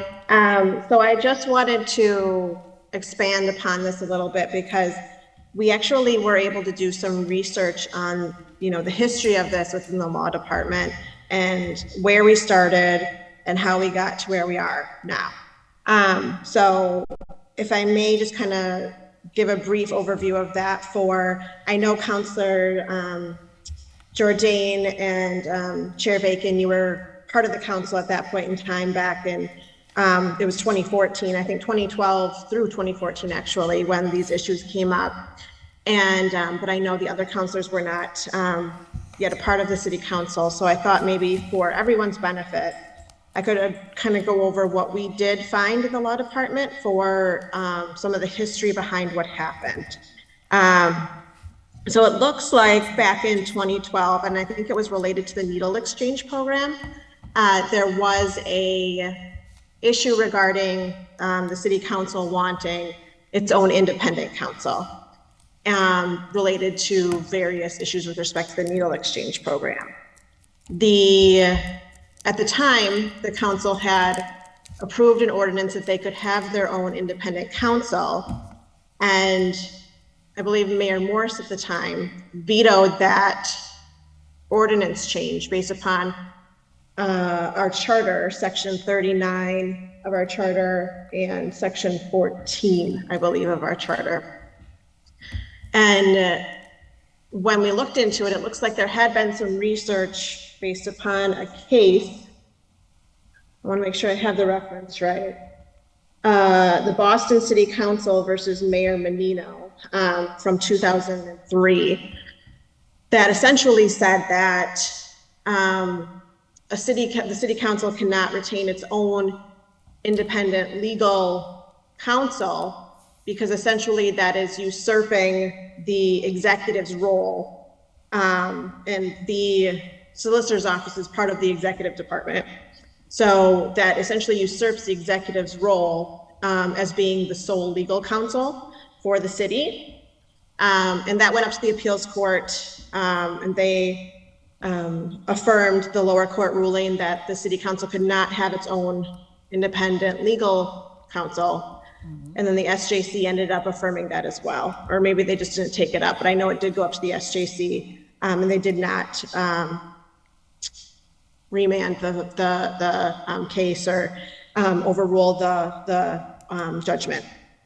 So it looks like back in 2012, 2013, 2014, when that happened, the mayor did veto the ability to obtain independent counsel at that time. And I think that was in 2012. And then as it moved on, it looks like in 2014, there was a pretty substantial renovation of the solicitor ordinance at that time. And that was first essentially really substantial revision to the solicitor ordinances. And that's when it looks like it was put in that the city council should be able to require the city solicitor to obtain another council or outside council opinion. So previously, the ordinance had said the mayor could require as part of the executive branch, but then it added in, then in 2014, it was added in that the city council could also do that. I don't know why that was added in. I wasn't here at the time, but based upon the research that was done at the time that we have found in our files, even to that extent, that would have been essentially the council usurping the executive role, the legislature usurping the executive's role in managing the department. So in 2022, when this ordinance was again revised, that was removed because of the issue with our charter saying that, one, the city solicitor's office is the sole legal counsel for the city. Two, that the city council cannot be engaged essentially in the conduct of any of the executive or administrative business of the city, which the case, the city council versus Menino case from Boston, essentially held that the city council cannot usurp the mayor's power with respect to executive functions, and that the power to organize the department and what the department does, the legal department does, is an executive function. So having said all of that, I know it was a lot. I would just caution the council to, I'm happy to provide any sort of legal opinion on that case in the history here, but I would just caution the council into doing that, because I do think it is and it looks like prior city solicitors also did find that type of language in violation of our charter and case law. So I would just, again, it's just legal opinion, and the council is free to do whatever they want, but I would just caution it because I do think that it is in conflict with our charter, and it looks like other solicitors do too. So I appreciate the time. Thank you. Thank you. Councilor Jordan. Well, the first thing I'll say is we already know that all ordinances that come through are approved as to legal form by the law department. The law department approved the language that we approved in 2014. They signed off on it. So if it was illegal, they wouldn't have signed off on it. Point number two, of course, I had a front row seat on all of this because I wrote all this. All right, so this isn't like third hand for me. I actually was the main event, the actor in the main event. So as far as all of this goes, the whole discussion in the city law department at the time, who, as we all know now in retrospect, irrefutably, undeniably, without hesitation, without modification, without any sort of asterisk next to it, bona fide wrote an illegal legal opinion that said that the city council in that needle exchange case was not the approving body under Massachusetts General Law, Chapter 4, Section 4. The law department rendered an opinion that was unequivocally not true, and so we had to go to court in the Superior Court, and both Judge Carey and ultimately Judge Mason ruled the law department wrong, unequivocally wrong. And as a matter of fact, before we got to that point, it was the threshold event was in the law department, our Holyoke Law Department thrusted all the points Jane just made here and said, you can't have your own legal counsel, you can't do this. Read Judge Carey's opinion on that. That's specifically related to arguments advanced by the Holyoke Law Department in that case. You want to go? Read that. Read Judge Carey's opinion on that. He said absolutely the Holyoke City Council can hire its own attorney. In fact, inherent to advancing its own legal rights, it has the right to hire its own legal counsel. That's from Judge Carey, specific to Holyoke. So I will read, I would ask Attorney Mantaleski if you would be kind enough to share the opinion that you cited, Boston City Council Menino. send that our way and I'll certainly read it. But we wanted, though, however, to get to a point of harmony, right? In having government work together. It's not good that it's the executive and it's the legislative. And I mean, I could argue points about the executive encroaching onto the legislative, right? That was exactly the heart in that case, because that point in our charter says the legislative branch will not exercise any executive. And by the way, it says, "In the executive shall not exercise any legislative authority." And that's just exactly what they did. Our rules. Yes, without digging up that recent dirt. I won't go there this evening, though. But I obviously jealously guard the checks and balances of our system here in government. And one of the points that I've tried over and over to make, that these rules are certainly much larger than me.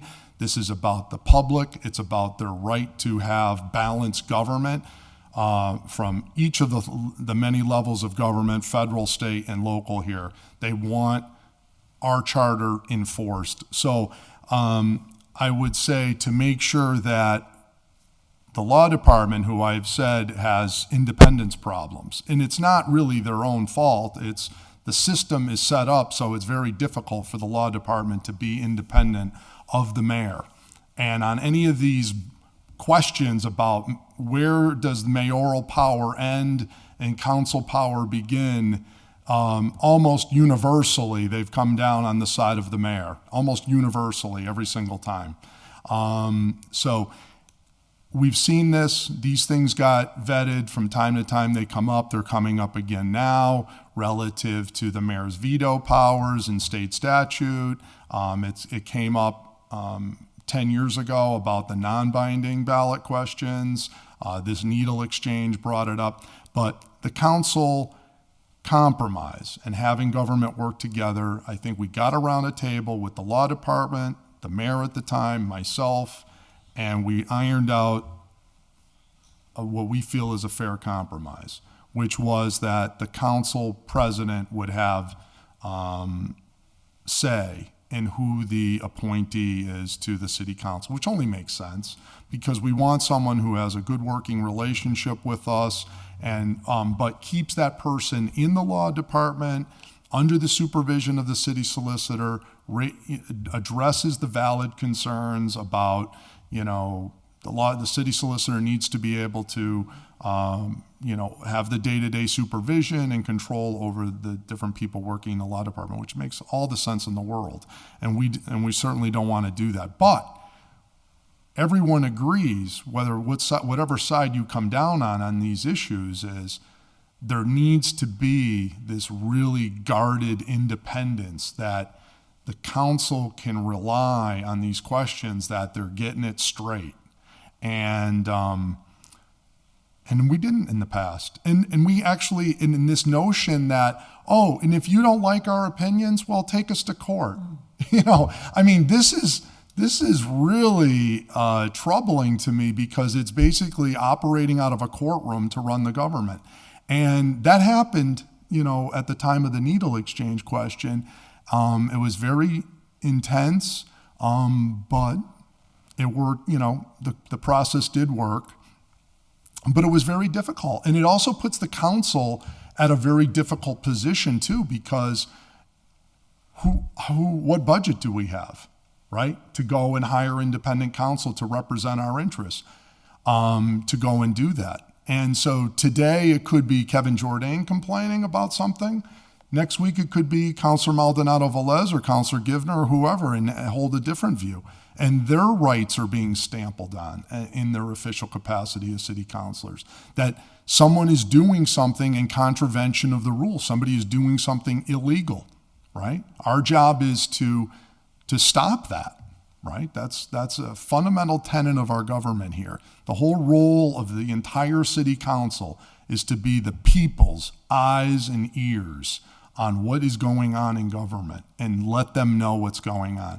And when we see inappropriate conduct, when we see law breaking, when we see waste, fraud, and abuse, we're to point these things out. And if things pass and may not, if it's a policy question where something just is adopted, we may not like it, okay, then that's fine. We move on to the next issue. But if it was done properly, that's no problem. But if things are done outside the rules, in contravention of the rules, we have to have a mechanism to deal with those things. Otherwise, the whole system breaks down, and we question the legitimacy of that. This other section that was taken out was about making sure that if additional attorneys were needed, that the council can also request and move forward with that. So that was basically the two. But essentially, to have someone that we have confidence in, that the council president, who is elected by this body, to work on these issues with the department heads, to work with the mayor and otherwise, should have input as to who is assigned to the city council as our representative. And that's what everybody put in. The law department supported that in 2014. They also approved that, the legal form for that, and it sailed right through. And we moved forward. So, there you have it. That to me is the background of it. I thought it was a good compromise. What I like, honestly, at this stage of the game, what I like, truly independent city council attorney, I get warmer to that idea every day. I sort of put that aside. There was the needle exchange, but I said, you know what, we had this. Sometimes I wonder again, but I feel this at a minimum is good for good government, which is what we all should want. However we come down on the issues change. What I'm concerned about is process, because if process is right, we may get an issue wrong, and history may look at it a different way, that the council should have done one thing or another, or the mayor should have done another, but at least the process worked. The people that were elected to do these jobs came to a decision, and it was fair, and it was the correct process. So that's all I'm seeking. Thank you. Is everybody clear on what we're deciding about? Yes. All right. Then I'm not seeing any questions. I guess I would say I'm clear on what we're deciding about. It's just that it feels like there's two different valid arguments here for me, right? So like having the council or the president to be able to at least have some say-so within, or having a council that kind of works with us makes sense, right? We have an administrative assistant that works with us specifically, so that kind of makes sense. But I mean, I'm not a lawyer, but I listen to the lawyers, right? And if they're telling me, well, I'm listening. I'm not saying that I follow suit, because I'm not that easy. Not that much. I follow, but not that much from time to time. But the thing for me is that like if they're saying that it's in conflict with the charter, which I don't know. For me, it would give me some trepidation to vote on. You know what I'm saying? To put it up. Just because I have to kind of like take heed to what I'm listening from our city solicitors as well.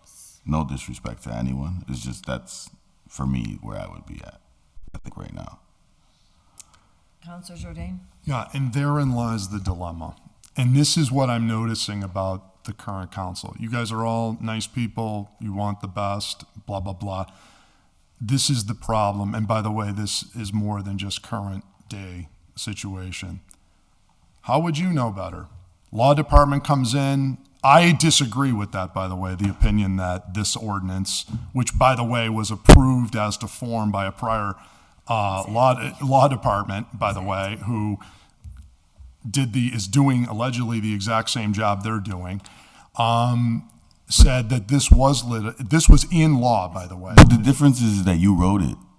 But with If the so- law department I approved understand that, Kevin, but if someone else had written it, then it would be easier for me to say, okay, I agree with it. But it's a you thing, right? And if it's a you thing, how do I know that it's not something that you want to come back on again? You get what I'm saying? No, I do want it, but Through the chair, through the chair. Through no, the no, chair, yeah. no, understand. No, it's a valid. It's no disrespect. You know Of what course I'm saying? not. No. It just that's why why I'm I'm getting at. pointing it out that this was taken out and it should be put back in.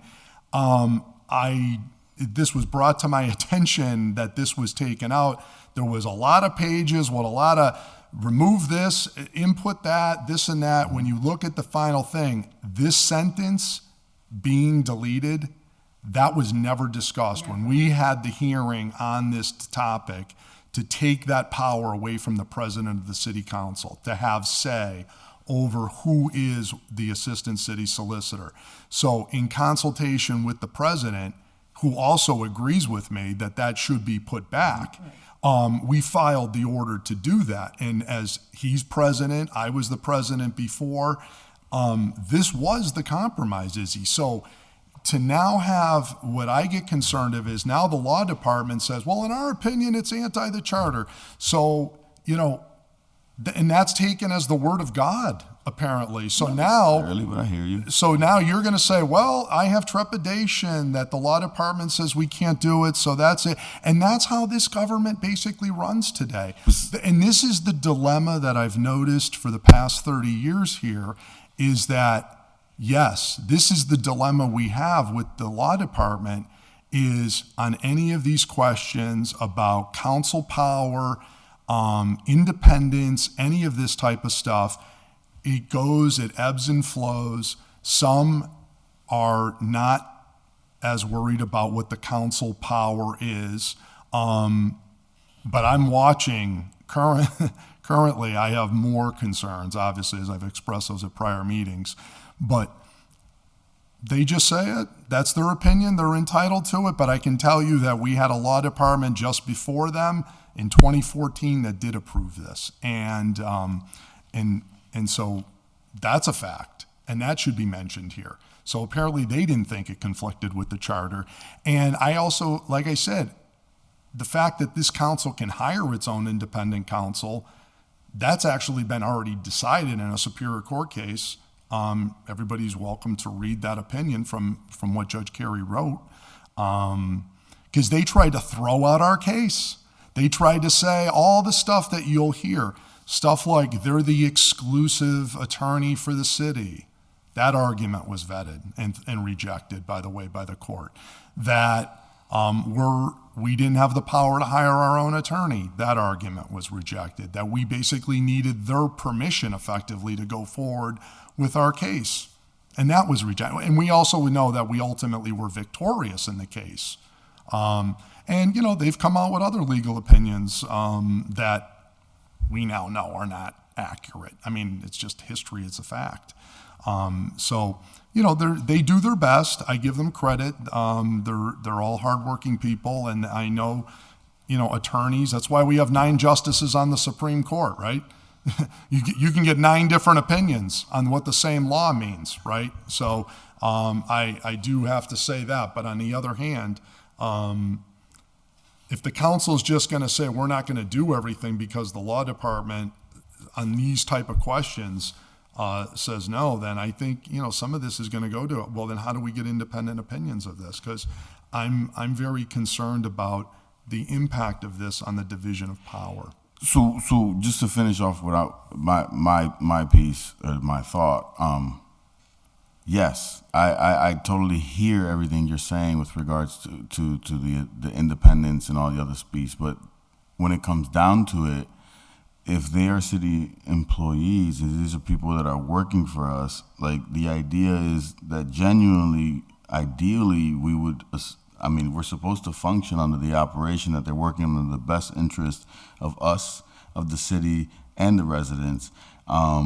So off of that alone, for me, it's the same as you're believing that the police are doing their job in the best interest of our people, right? It's the same concept for the firefighter, same concept for whomever is doing a public service or a public good. Not saying that there is times where certain things come up and it gets convoluted, and there are these type of different issues that come up where you might not want to put all your trust in a department head or some form of a department that's working for you. But I think that's not good for our government and our community, and it's not good for our community overall to sow the distrust in our public employees. And I'm not saying that's what you're doing in this, right? Because this is just another mechanism for us to say that we're included in the process. Because that's what it feels like for me. That's what it feels like. But at the end of the day, when I make my decisions, I want to hear from everybody, and I want to weigh in from everybody at the same time. I know Counselor has been here through the chair, been here, I'm just going to say 1,000 years, I didn't mean to say that. Been here for 24 years or whatnot. You're also a lawyer, you've practiced it, so you understand it to a certain different context, but I can't just take your word for it. I can't just take their word for it. I have to take everybody's words and take it into account and then listen and make my own decision based off of it. So that's why I'm saying I'd have some trepidation. It's not that someone is going to say something and I'm a new counselor and I'm just going to follow suit, because that's not how I roll. I make my decisions based on what I know and what I hear and what people are telling me, not just because it's cool at the moment. But yeah, that's it. Thank you. So I will say what is concerning to me is that we have one department saying a form is legal, and then in a different year, we have the same department saying the opposite. And I think that is what's giving rise to questions. Counselor Givner. Thank you, Madam Chair. Just to comment on this a little further, I agree, that is concerning, to have something be right at one point and wrong at another point, depending on who's in the solicitor's office. At the same time, I don't see how it benefits us to have another assistant solicitor that's assigned to us because they still work in the solicitor's office and be a city employee. I feel like the only real resolution to this is to have like an independent lawyer for the city council, which I agree more with Councilor Rivera in that I don't like to, sow the distrust in our well, right, in and our just to be government. clear, that's not before us. No. Right. We're not considering. This is not an independent law We're department. not considering This that. proposal. So if we're looking at adding language that was there before, I'd be mostly interested in seeing when it was taken out, by who, why, and I feel like that's something that we could continue to another meeting where we just look at what happened and really break it down and see. Because if it's supposed to be there, then it's supposed to be there. If it's not supposed to be there, I'd like to know why it was eliminated. But as far as having another assistant solicitor assigned to us, I think that's probably a budget thing, and I think it's really nice, but if it's not in the ordinance and we don't have it, I just want to know why. Right, and so just to clarify, we're not looking to add another city solicitor or assistant city solicitor. We're only talking about how an attorney who's already in the office is assigned to the city council. Right, because they don't have enough going on. We can just take one that would work for us. Not exclusively. So we're only talking about the process under which the one that will be our main person. I understand. I totally understand. And my only wonder really at this point is, what happened, how did it happen, why did it happen, and I'd like to see it and have someone other than a council member who was here. Like, I'd like to see the documentation of what happened. Sure. Because clearly there's three sides to every story, and it sounds like there's no one in the building there's no one who's like, the team wasn't all here at the same time. So the solicitor's office doesn't have the same people that were here when this happened. Right. The counselors have changed. You were here, Counselor Jordan, but we need the paper trail from somewhere. We were all here last year. Yeah. Which is when this was done. And the question is, too, to your point, we should get into if we're going to go back into what happened last year is, why, if this was taken out, these arguments that you may be hearing never this evening, had this discussion. why wasn't there transparency about these arguments a year ago when these things were taken out? You know, some of the things of the trust, and maybe I was a little too trusting last year, was there was no discussion about that sentence coming out. So if there were concerns and that's why they were removed, then we should have heard those arguments at that time, We right? can all go back and. Not that we figured it out, you know, with our But own it detective. must have gotten, it didn't get voted in, is what you're saying? So it did. It did, okay. but the question is, there was a lot of rewrites and a lot of multi-pages of legal opinion, and that sentence got removed about the president's. So how do we want to move forward on it? So here's the thing, all we're trying to do, and it's gotten very complicated, but it's very simple. We are simply trying to return the language that was in the ordinance That's right. before we made the changes we made last year to help the law department. All of our intentions were to give the law department more flexibility, flex hours, flexibility in how they organized, how our city solicitor, Lisa Ball, was able to reorganize her department, and in good faith, we did all those things. So there was section after section after section that was delete, replace, delete, replace, delete, replace. We were very focused on the hours, the roles, the changes, et cetera, et cetera. These two changes got made with no discussion, and I didn't catch them. Nobody caught them. But we just spent a half an hour talking about the why of these, which we all know we never talked about. Right. And so that's why we're saying this should just be put back, because it was taken out in error, without discussion, without explanation, without debate. And the president of the council agrees, and he's not looking for controversy. He's simply looking to have it the way that it was, that we had done prior. That's all this is about. And I mean, understand that. that's it.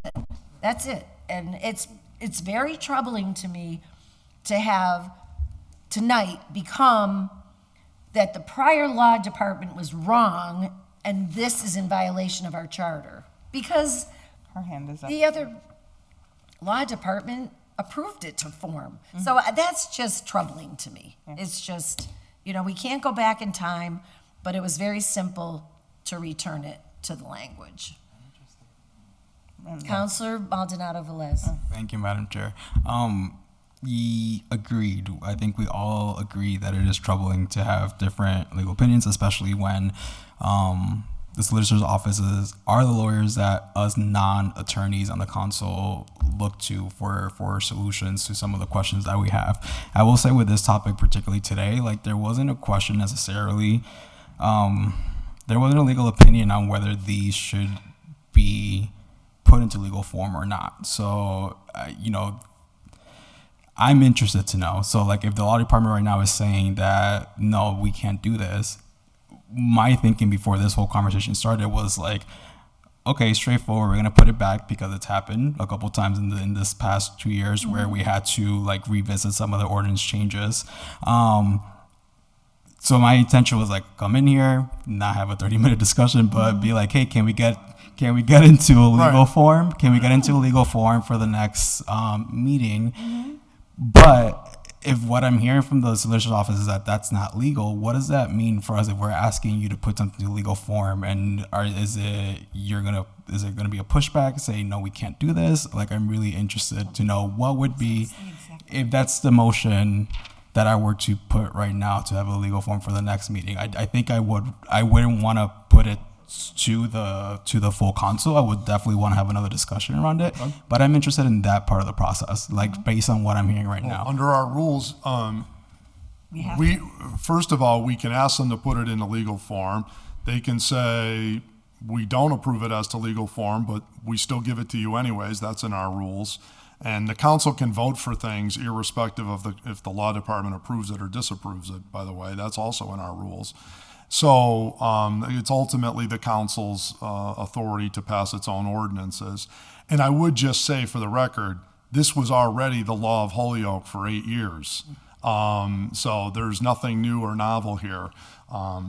So, you know, if you're making a motion to ask this to put in the legal form, but to your point, bring it back for the next ordinance meeting, and we can talk about it at the next meeting more, and we can get some more history, and hopefully everybody feels comfortable. It hasn't been in for the last year, so this could certainly wait another meeting. I mean, this isn't the end of the world, but at the same time, it's important to the council to have input as to who our representative is. That's ultimately what this is about, yeah. So we're making the motion that we put this into legal form. Okay. Attorney Is there a second? Mantaleski. Second. Hand is up. Counselor, Attorney Mantaleski. Thank you. I appreciate that. So yes, I'm not, with respect to the first one, so the 21561, right, where there's an actual city solicitor that's appointed or that's approved by the president of the city council. I don't necessarily, think there's anything legally wrong with that, so I wasn't speaking directly to that one. I think just in practice, that one's difficult because there will be times, for example, I don't usually attend these meetings, right? But I do when they're joint planning because I do handle a lot of the planning and OPED related matters. So if you all had that attorney that was supposed to be, your attorney for the city council or trying to think of the right language, but it's 10:20 and I've been at work since early this morning and I'm tired. But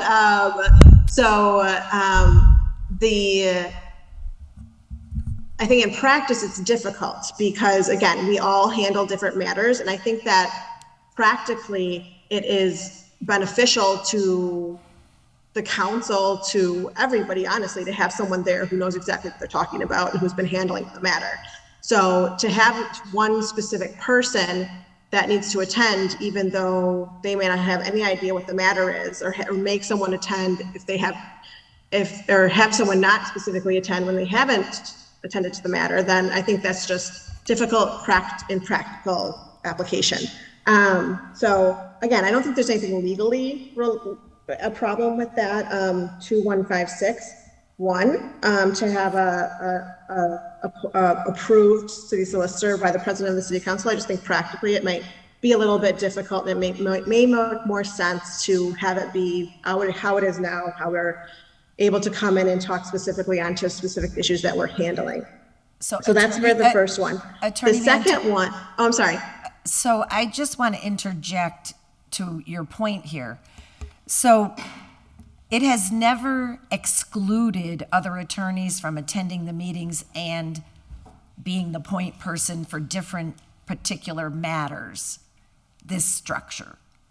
It does not require that it's always only that attorney. That isn't what it means practically, okay? Well, it's not just practically what it doesn't mean. The rest of the ordinance specifies different people that are in the law department. Doing different things. Correct. So this, obviously, in this order, we're only looking to amend one sentence. So that's all that went in here. But the rest of the ordinance speaks to these different positions, and one of them happened to be the person that's for the city council. So it just says, that's a position, but you have all these other positions, and we love having we'd have all four of you here or more at every meeting if we could. I mean, you have a wealth of information on various topics. Everybody's invited to come. Excuse me, but just the point being that is not the expectation that is the only attorney that handles city council business. Right. And you wanted to make your second point? Thank you. I appreciate the clarification. And then with respect to the second point, I did a quick jump on right here onto Massports and found the case, Councilor Jordan, but unfortunately they don't have everything scanned into the system. I'm not saying that we don't have it on our network on the solicitor's drive because I'm not on that right now. But we may not, because back then things weren't necessarily saved in hard copy to the solicitor's drive. Some of them are just paper copies, and I may have to dig through that a little bit. But if you happen to have the order you're referring to from Judge Carey handy somewhere, if you could forward that to the solicitors, specifically me, I would appreciate that. So if you do have that, I would appreciate that, because I have not read that one. However, Okay. I will say that the appeals court has held otherwise. And in the scope of precedents in our U.S. justice system, the appeals court holds weight over the Superior Court ruling. So I don't know what the order said because I haven't read it, so I can't say anything as to that, but I know what the appeals court said in this other case, and I know exactly what it held and how it went up to the SJC. So that's all I can tell you at this point, but I'm happy to provide that opinion to you, to the subcommittee or to the committee, and I'm happy to provide any and all other documentation that the committee members may want with respect to the issue.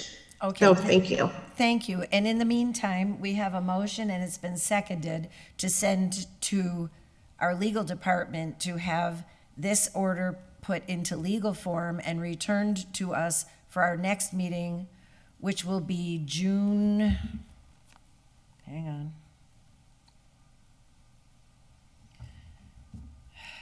27th, please. Okay. And all in favor? Aye. Aye. So this is sent over for legal form, and this is actually the legal language that was in place. So thank you. Thank you. A motion to take item 12 off the table, which hopefully will be less controversial, but Hopefully. Is there a second? All in favor? Aye. Item 12. well, that's why we get the big bucks, Izzy, you know? Yeah. It's- Item 12, filed by Councilor Jordan, ordered that the City of Holyoke develop a personnel policy for the handling of administrative leave and codifying the rules into ordinance as recommended by the Personnel Department, including but not limited to when employees should or should not be placed on paid leave or unpaid leave. The current process appears lacking objective standards. Taxpayers should also be protected to ensure people who should not be out on paid administrative leave are placed on unpaid administrative leave. Councilor Jordan. Yes, so the theory behind this one is, obviously I read newspapers like all of you do, and, I become concerned for my wallet as a taxpayer in this town when I hear about various individuals doing various things and they're out on paid leave, unpaid leave. It's very ambiguous as to what the standards are here in Holyoke as to what is happening for people that are on administrative leave. I don't see an objective policy. It seems rather subjective, and it seems rather maybe this department does this versus this department does that. I would like to not obviously do anything movement-wise on this, other than to start having the committee look at this and think about, should we have a policy or an ordinance, maybe have in personnel, also maybe have in some of maybe the bigger departments, i.e. police or others, because one of the things that I'm concerned about is, if a person is charged with various things, they're innocent till proven guilty. Okay, so maybe that person, you can't do anything with in terms of paid leave or unpaid leave. On the other hand, if you have certain other circumstances where the person cannot work because of some order of a court, now maybe that person should be on unpaid leave, right? Because there actually is a judicial order in place on that. That is a finding, at least on a temporary basis. And that is binding. And so the question is, should that have effect? Then we have issues like maybe someone doesn't have a certain certification, someone was kicked out by the Post Commission, or who knows what. Should these individuals still be collecting pay? And it certainly raises the question of how we're handling all of this. The other thing I get concerned about as a taxpayer is it almost seems to me in some of these instances, it would be better for us to have them on unpaid leave, if appropriate and if it can be done. Because if they aren't working and we're not getting anything in terms of services, they get to sit home and get paid. Well, if they're on unpaid leave and they ultimately win and are victorious, then let's write them a check and give them their back pay, right? Okay. But if they don't win, then we're not out all the money in the meantime, right? And the taxpayer actually gains. It seems like the taxpayer loses potentially in both situations. And so I'm concerned about the policy around all this. I'd like to have a conversation about, have we really thought this through? Is it uniform? Is it objective? And what type of standards do we have in terms of our personnel policies on these topics? Because quite frankly, it needs to make sure it's uniform. So it's not, well, this person, this situation. I want to make sure that there's checks and balances in place and safeguards that everyone is being treated equally and fairly under the circumstances. So beginning a conversation about and having personnel come in to talk to us about what we can do in this regard on developing some more standards and how those are applied and what it means. But right now it feels like certain individuals are out on these paid leaves. They can sit out for extended periods of time, and if they win, okay, they've already been paid. If they lose, and then they lose their job or whatever, then now we're out all this money that we probably shouldn't have had to pay all this time. So I'm just kind of interested how this all works. So I think it would be fair to invite in Kelly Kern to For our sure. next meeting. Yes. And perhaps some of the department heads. Maybe even the mayor. To perhaps shed some Light. insight on this. Yeah. Counselor Givner? Thank you, Madam Chair. I would just point out what I think is probably pretty obvious, that with the unions, we'd have to renegotiate with them, and that's, I think, annual. So there can't be a blanket for all employees paid by the city just because they have contracts with their unions that dictate what can and cannot be enforced for them or at them. Well, I think it would depend what the contract language says. Absolutely, but that's Yeah. like public, that's information we have. They'll be able to. So I feel like for city employees that aren't covered by unions, I feel like we'd have more leniency to create like a blanket ordinance of what we'd like to see everywhere, and then we could start to try to like implement that through the union contracts. But I just wanted to point that out. I don't think it's as easy as saying, we're just going to hold Not a everybody to the one-step same. process. Yeah. Well, I think so. as we do the investigation process, if there is relevant contractual language, then that should be brought forward. And and if that's a constraint, then we'll deal with that constraint. Yeah. Counselor Rivera? So I guess for me is like in certain departments, this kind of already happens. In certain departments, it doesn't, right? It's not consistent across the board. That's the part of In the certain concern. departments, people get paid leave. In certain departments, they get unpaid leave, right? It just depends on what department and what union is representing you at the same time. I can cite back several years ago where there was someone working, I believe, out of the treasurer's office and got immediately axed once something happened and came up, and they never were found guilty, right? If the person probably wanted to sue us as a city, they probably could if they end up getting found not guilty, right? But then we fast forward now, there's a variety of different circumstances that have come up and people are on paid leave, which to me is like, doesn't make sense, right? Depending on who's representing your position or your department, you may have more backup than say another person, right? It's not consistent across the board. Right. So that's one of the issues for me with the paid and unpaid thing. I agree with the whole tax as a taxpayer. I mean, it sucks that someone that is supposed to be a public servant ends up catching a case or something or whatnot, whatever it is, and they're still getting paid. while they're possibly incarcerated or something. You know what I'm saying? It's wild, right? And then when they get out and they get proven, if they get found guilty or whatnot, it's not like they're gonna pay us back the money that. Right. You know what Right. I'm saying? Like, Right. Then we can't expect them to. It's probably going to be a lot of money all in one shot. So I kind of hear all that, but I think for me is again bringing everyone in because it's HR. That's their home. Right. They should be the ones to call these shots, but at the same time, including the law department to see what is legal. Right. Because HR laws are very The law complicated. department's at every meeting. Yeah, they're very complicated. So those are kind yeah. of some of the things for me. But I guess I'm in agreement with the order. But again, I'm 50-50 if it's gonna be some people and not all. It has to be consistent across the board, see and how we can make it consistent too. Thank you.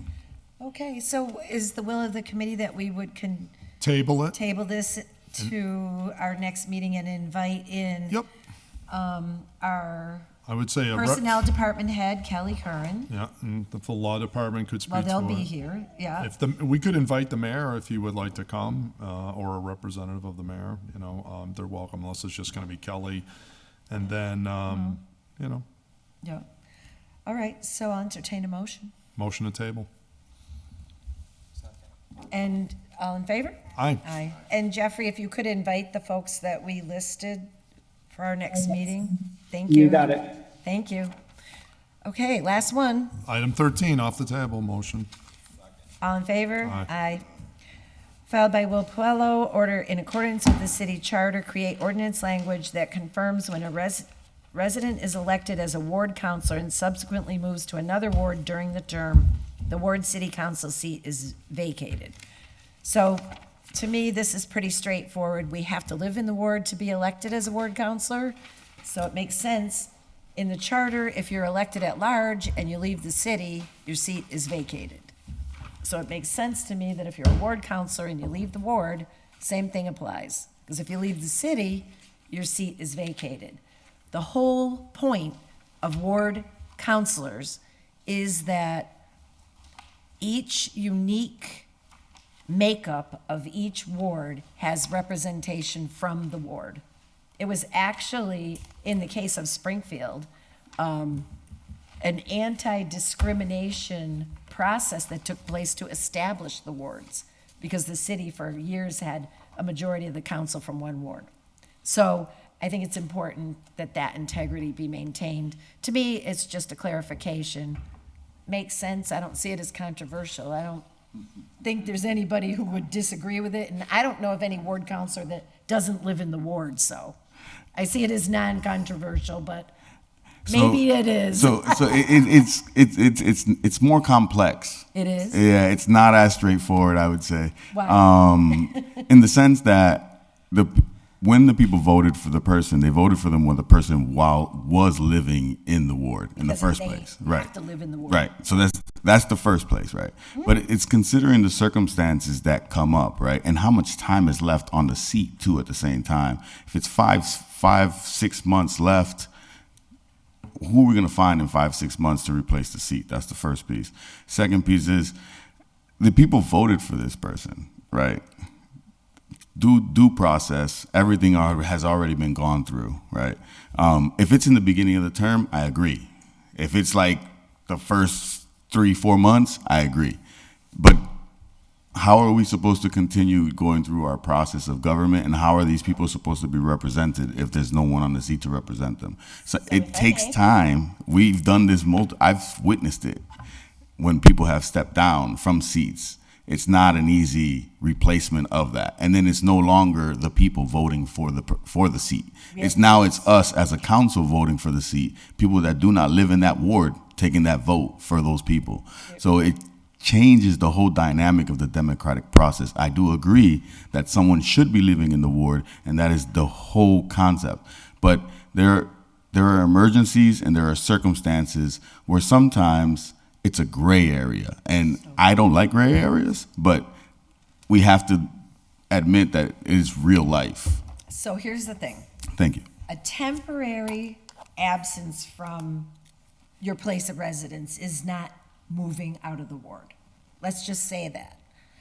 We already have rules that if a seat is vacated at a certain point in the term, there's a special election, and if it's later in the term, city council appoints. The point being that the city council is going to appoint somebody from the ward. Because that is the law.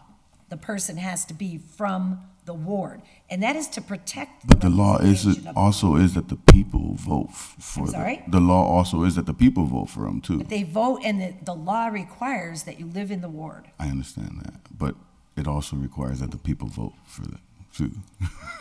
Like, Well, right, but if you are voted in and you live in Holyoke and you decide to move to Chicopee, yeah, they voted for you, That's- but you're no longer on the council. right, but you're not in the city no more. Like Yeah. if you move from one side of Cabot and you're Ward 1 and you move to the other side of Cabot and you're Ward 2, like really? Like, you know what I'm saying? Like you're still not in your ward. You're like across the street. And the idea is that like obviously a life-altering circumstance or situation must have arisen, and the next time you go, you can't run no more in that ward. You're done. So, Right, but here's the but if it's still 18 months left, if it's still a long time left, I totally agree with you. But I feel like we're going to be wasting like taxpayer dollars on trying to run a special election or trying to do all this extra stuff for like 8 months to a year. It doesn't. But go ahead. Counselor Jordan, or. Go ahead. Counselor Maldonado Velez. Go ahead. He takes longer, you go first. Thank you. Thank you for recognizing that. I'm cool either way, anyways, just so you know.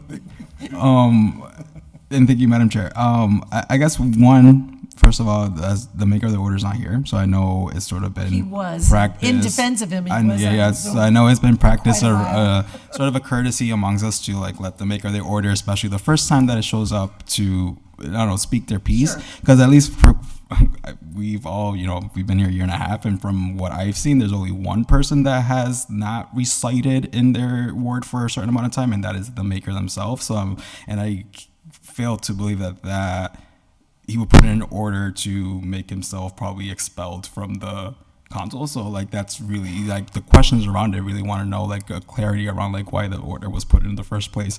Because I know and I understand like if someone moves and like temporary, but then how is temporary defined? You know what I mean? So like it just opens a lot of like we don't know what that is. So is it like the very first day that they're out and they're done? Then that's what it is. So I don't know. It's just one.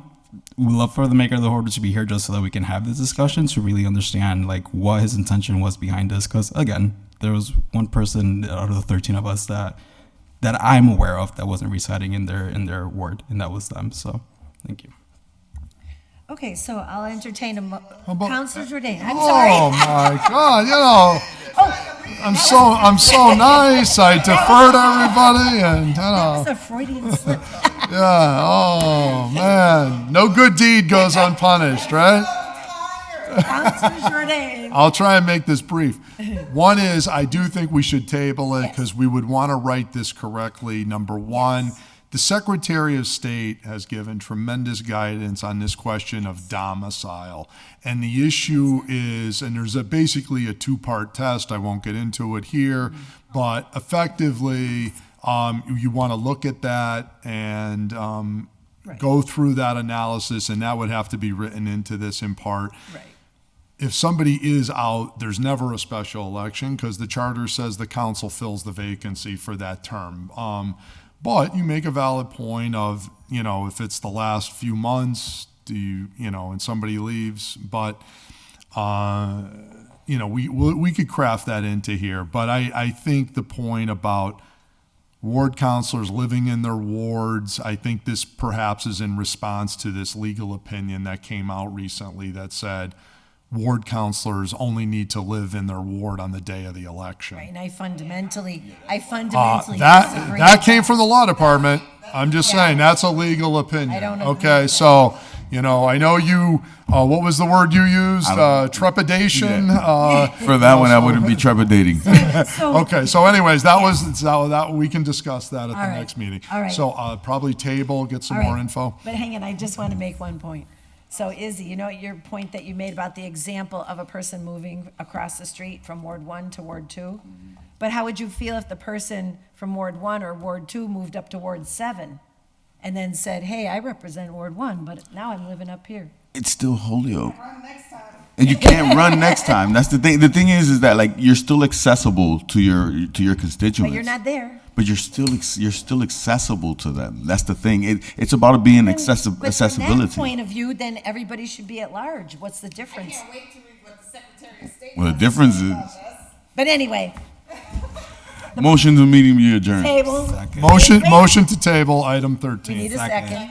All in favor? Aye. So that's Motion- tabled. Motion to adjourn. Second. Second. All in favor? Aye. Have a good night. Thank